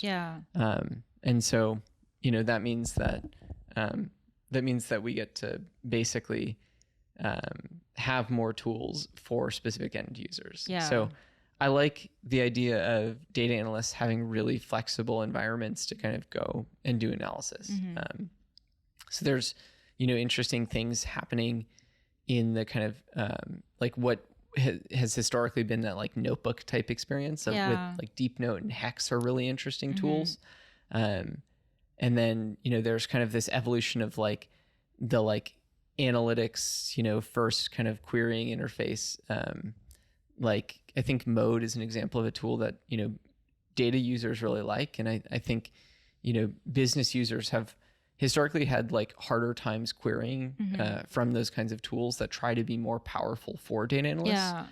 But at the same time, now we're building tools that business users like a lot more. So better self-serve environments. And I think there's, Sigma is an interesting BI tool that's kind of popping up and trying to do that. And so I'm just excited that, we're building each of these tools that have more specific end users.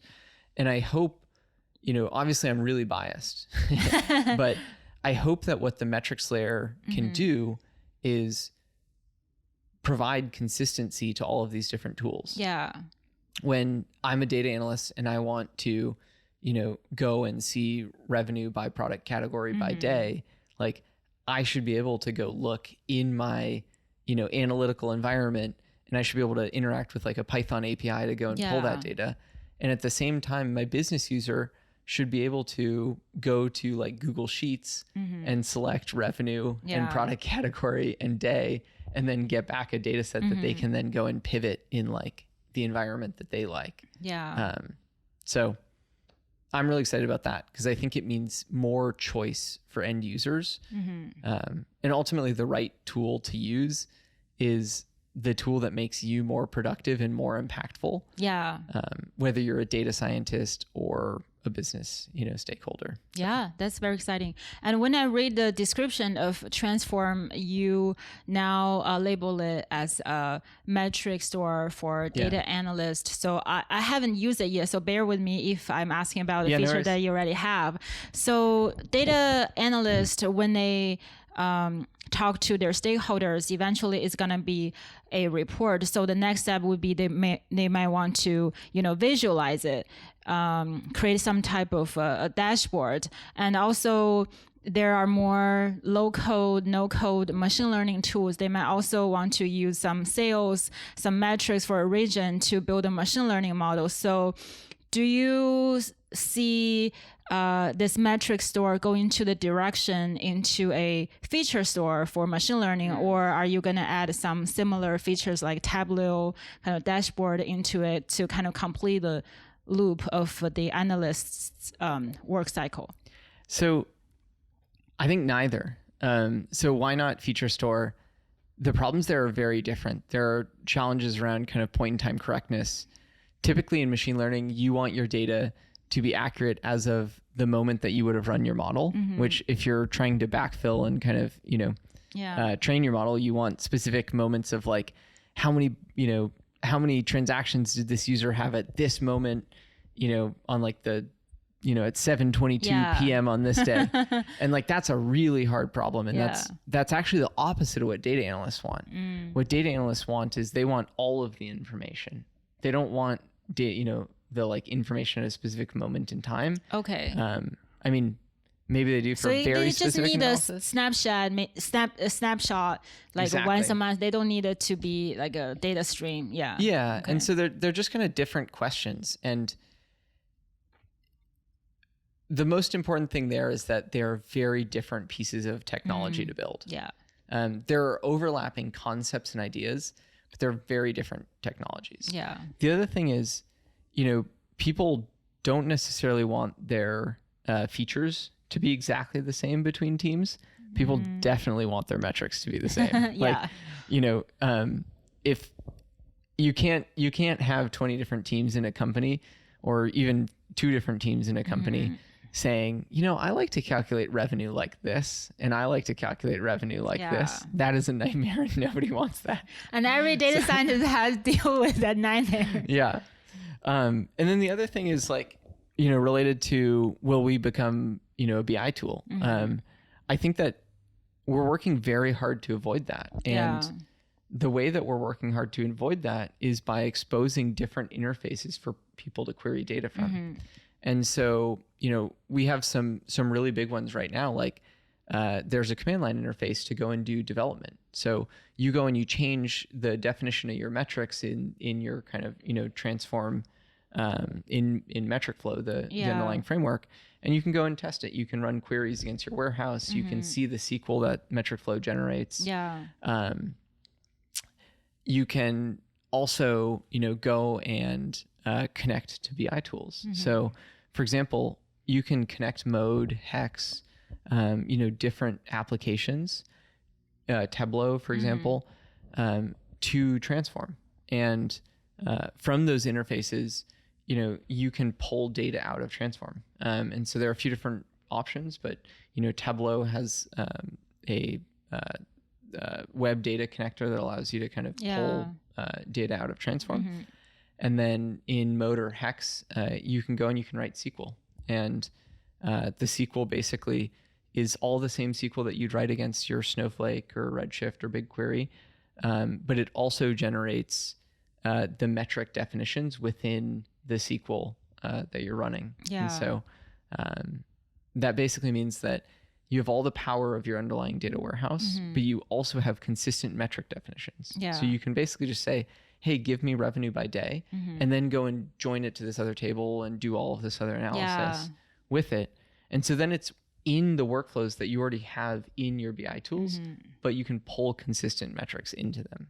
Right. Yeah, I think it definitely solve a problem, because I remember every time I create some reports, the biggest problem, there's always different type of data sources. How do you consolidate that? And different data sources have different logic. So if we have something consistent and also we can trust, I think that would be great news for data analysts. And also I think it's good that sounds like you're very clear about what you don't want to do. So you want to just focus is important. There's a lot to build. That being said, there are applications for metrics that are not business intelligence that I think that people don't pursue today because they don't have the ability to generate metric logic very easily. And I think being able to generate metrics for product experimentation, we talked about it a bunch. It's really, really important, and it's really, really hard. And, I was explaining how important it is to be able to track, tens, hundreds of metrics against your experiments.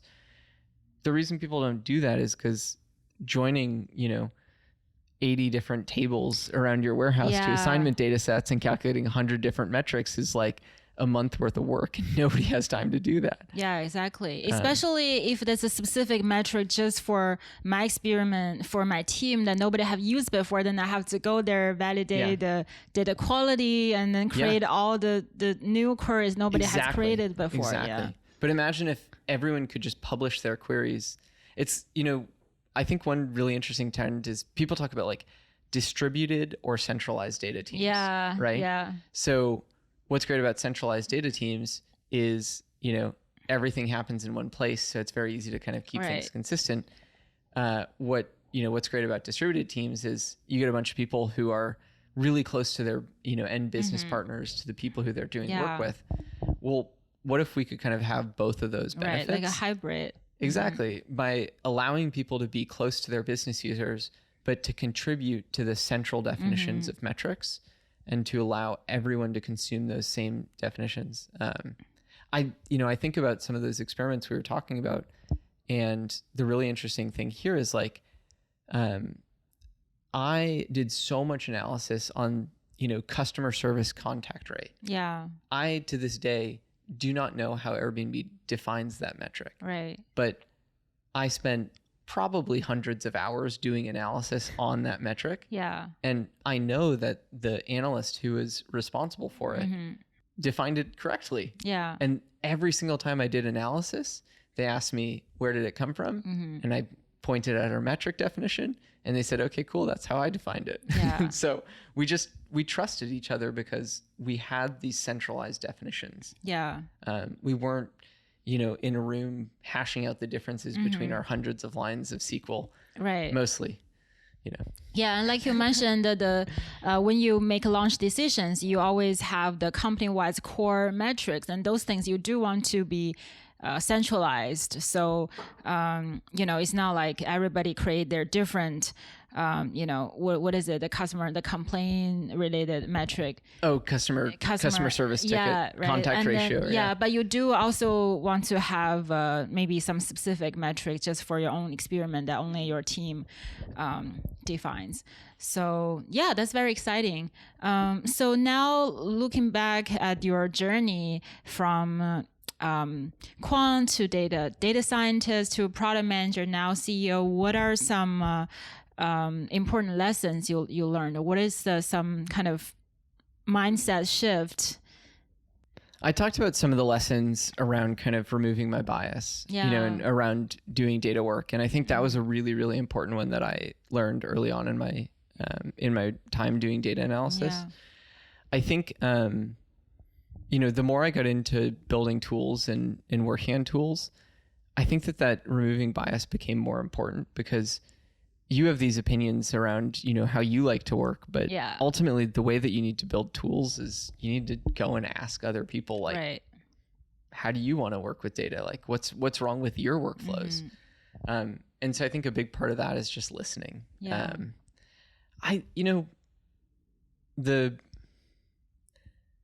Honestly, the thing that I just try and constantly try and maintain in my career is just being nice to people. Yeah. Honestly, like it's an amazing, it's one, it feels good.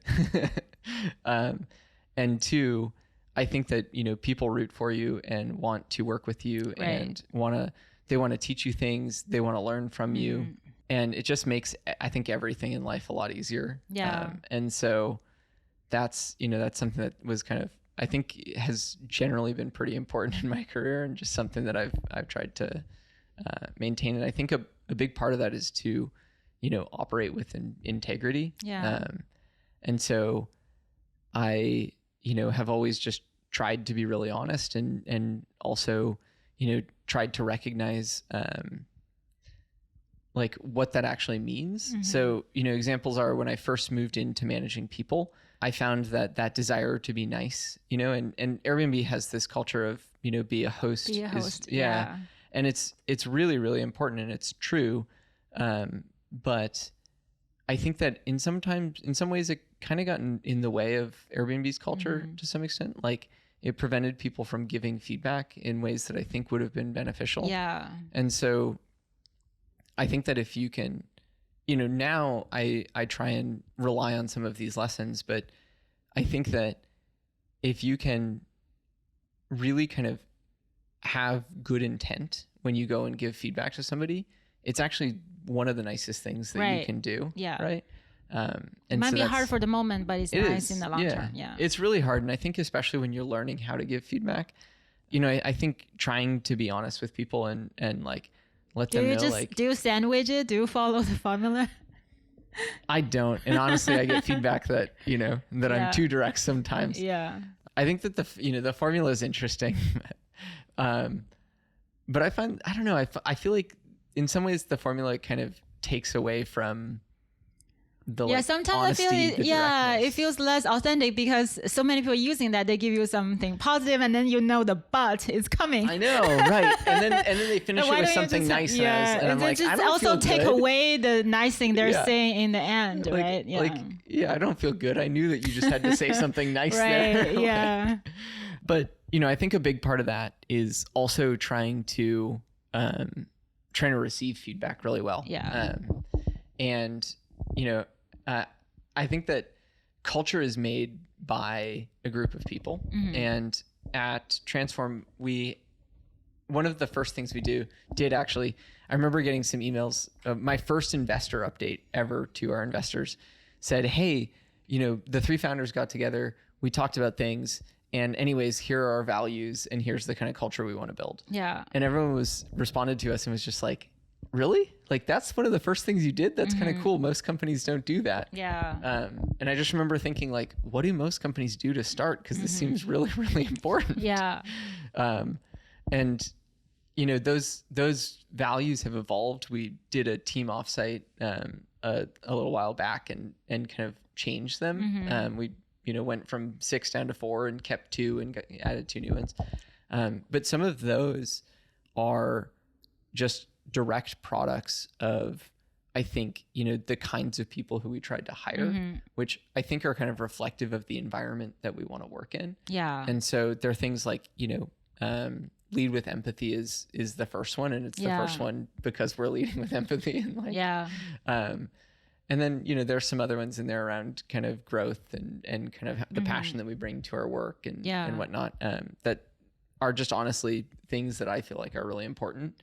But I didn't force those things on people. That's the group that we hired, and that's the thing that we all realized was important. And it just has it has a really significant impact if you can find a group of people who believe the same things as each other, Yeah, thanks for sharing that. Yeah. What are some mistakes you made in your career? Okay, so I think one of the ones that we talked about that I think was really significant was just kind of tangling my own bias and my own beliefs with the data. And I think that made me less effective as a data scientist early on, because people couldn't tell the difference between what I was arguing for and what the data said. Yeah. Right. And so I almost made the data less impactful by kind of tangling those two things. And so that's definitely one. And you learned that, and then you started to separate the two. Okay. Be really intentional about that. Say, this is what the data says, and now this is what I believe, and this is why I believe it. Right. And I think data scientists should have opinions and should say these things. Yeah. But I think that at the same time, they need to, clearly articulate the differences. I think that's a really big one. I think that, when I was initially starting to manage, I think I mentioned this one, just a minute ago. I think that I was a little too nice. I was kind of trying too hard to build a friendly relationship and not a relationship where there was a lot of mutual trust around the fact that I was doing my best to kind of help somebody grow. And I think that is something that I've been working on a lot. And I think that, I think that I've improved, but there's a lot more improvement there that, I can kind of keep working on. Yeah. I was really early on in my career, I was really bad at just kind of like figuring out who to communicate things to. And like, it's really hard as a data person, you know all about numbers and you love analysis and you love thinking about that. But then you're like, I did some analysis. What do I do with this? Yeah. And I think that is a really underrated skill for data analysts, because in some ways, like, you're trying to influence people with data, right? And so you need to be able to figure out how to distribute that data and who to send it to and how they'll receive that message. And, there's a lot of kind of interpersonal interactions there that go beyond like, how proficient in Python or SQL am I, right? Right. Like, because it's a lot more complicated than that. And so, that was something early on that I was, I realized early on how important it was and started working on that. And then maybe just, kind of to extend that one right now, something I'm working on is trying to be better at writing, trying to like write more. I have so many ideas in this kind of, metric store space, and I have a lot of opinions about things that are not, things that we're building that are kind of missing the point. And I really want to kind of get the industry focused on the point of this tooling. Yeah. And so I'm figuring out kind of how to talk more about that. Yeah. So what is the one example of the industry is missing, or we already covered that? Well, there are some very specific ones related to our product and kind of the technical implementation of it. But I think that probably the most important one that I think that the industry is kind of missing is that the reason why Airbnb found this tool Minerva so valuable, and the reason it found metrics repo so valuable, was because it generated data pipelines. It took what would otherwise be a huge amount of data engineering work, stuffed it into a few lines of YAML configuration, and made it so that a data analyst, a data scientist could go and do this. And it would then programmatically write thousands of lines of SQL and do it in a very performant and efficient way, which ultimately produced, metrics to a lot of people. And I think that when people look at metric stores today, they think a lot. And I think part of this is because of the, early blog posts that other people in the industry wrote about this. They think about like a JDBC that allows you to write SQL and allows you to kind of connect your BI tool. The fact is, Airbnb derived an unbelievable amount of value out of its metrics repo and Minerva by 2020. And it didn't even expose an external API to pull data until 2020. And even now, Airbnb is only really kind of just getting to the place where they're connecting tools like Superset and Tableau, really well with these tools. And so I think that people are kind of missing the point of what this is supposed to do, and think that it's a very thin layer around the data warehouse that just makes it so that you get consistent metrics in your BI tool. But the reality is it's really meant to solve the burden of doing a huge amount of kind of, data construction work. Yeah. Thanks for sharing that. And do you have any mentors? Oh yeah, so many. The fun thing about starting a company is you get to meet a lot of really smart people who want to invest or kind of advise in your company. And so there are some really great people there. I mean, my mentor since like birth are my parents and my brother. So my brother is I followed him at various points in my career. So he went. What is your brother doing now? He's a product manager at Block on cool. Cash App. And so he's a growth product manager. And so I followed him to school. We both went to UCLA. But he's older, so he went there first. And and then I think now I learn a lot from him. And definitely, my dad did a PhD in finance, and so I learned a lot of kind of business and, legal and all kinds of interesting things from him. And then, outside of family, I mean, a lot of kind of people who I've met in my career, right? So for example, what is the most important thing you learned from your brother? He's incredibly patient, and I'm incredibly impatient. So that's probably the biggest one. I think you have to be a little impatient. You have to be a little impatient to be a founder, but you also have to realize that you're impatient. Right. Otherwise people just think, you're a jerk. But I feel like from the story where you collected all the events, I think there's a lot of patience there, because I'm sure the stakeholder, hey, can we launch this faster? I mean, interesting that, I think that probably was true. There are times in in my career where I've had to like learn how to be patient. That's probably another lesson. Outside of that, I think my two co-founders now, honestly, are like, they were mentors to me before. Yeah. So my co-founder, James, was my manager at Airbnb. Okay. He was my boss. Yeah. So we knew that we liked working with each other, and I learned so much from him. He's, he is such a thoughtful leader, and he was managing, 20 something PMs across various parts of Airbnb's infrastructure when I was reporting to him. And he's just such a high empathy person. So like thoughtful, so kind. And so, I've learned a lot of lessons from him, especially now that we work, closely together on Transform, and I kind of get to see him make really hard decisions. What is the biggest lesson you learned from him? I think a lot of lessons around empathy, I think, with him.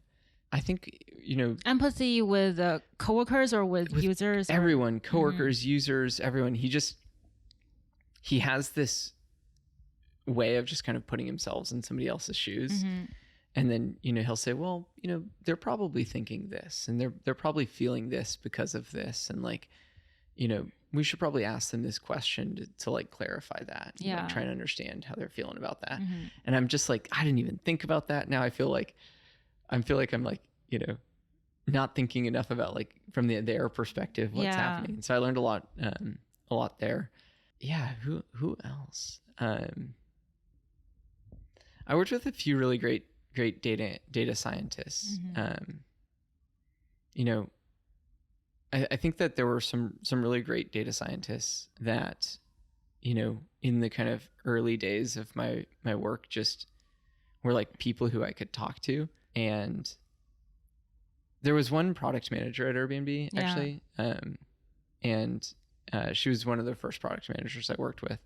She was like, so driven. Like she was like, we're going to ship on the deadline, like, like a really great, like focused product manager.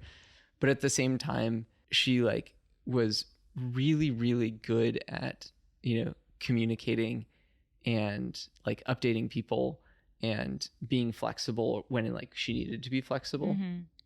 And I feel like she picked her battles really well. Yeah. And because of that, she was like very influential. And so I feel like, I learned a lot from her also. Yeah. Thanks for sharing that. So it's like you can be very focused, but it doesn't mean you have to be a jerk. You can communicate and then also know what are the deadlines you have to stick to and what are the things you can be flexible. Yeah. Yeah. If you were to mentor someone, what's your advice to them? I think empathy is the biggest one. Just like try to understand the people that you're working with. Try to really, really understand them, because ultimately the way that, you will be more influential and you'll kind of have the ability to have a broader impact is to build those relationships. And Yeah, thanks for sharing that. So before we wrap up, what is something in your life or in your career that you're excited about? Ooh, I just got engaged. Oh, so. Congrats. 3 weeks ago. So nice. Are you planning a wedding already? Yeah, kind of. I mean, you kind of, it takes a long time. Yeah, so, nice. What is something exciting in the near future for Transform? Okay, so, well, I mean, you asked me a week after like launching my pride and joy. The thing that I love, most at work is metric flow. I'm really excited about it because I do believe that it's the most powerful semantic layer ever built. And I'm really, really proud of so many of the decisions that we made in it. And I think that it's a foundation that, we will build on for years. So that's the thing that I'm most excited about. I'm going to push out more of our kind of roadmap next week to some folks. And I'm really hoping that people will contribute and that companies will, pick it up and play around with it, or even individuals. So, yeah. Yeah. And for folks who want to follow your journey, your writing, transform or engagement photos, where can I find you? So on most social media accounts, I'm Nick_Handel. Okay. And that's your handle. My handle, right. And my last name is Handel, like the famous composer. Yeah. That's Twitter and Instagram if you want to see the engagement photos. And then beyond that, a lot of my writing I'm trying to push to the Transform blog. So that's blog.transform.co.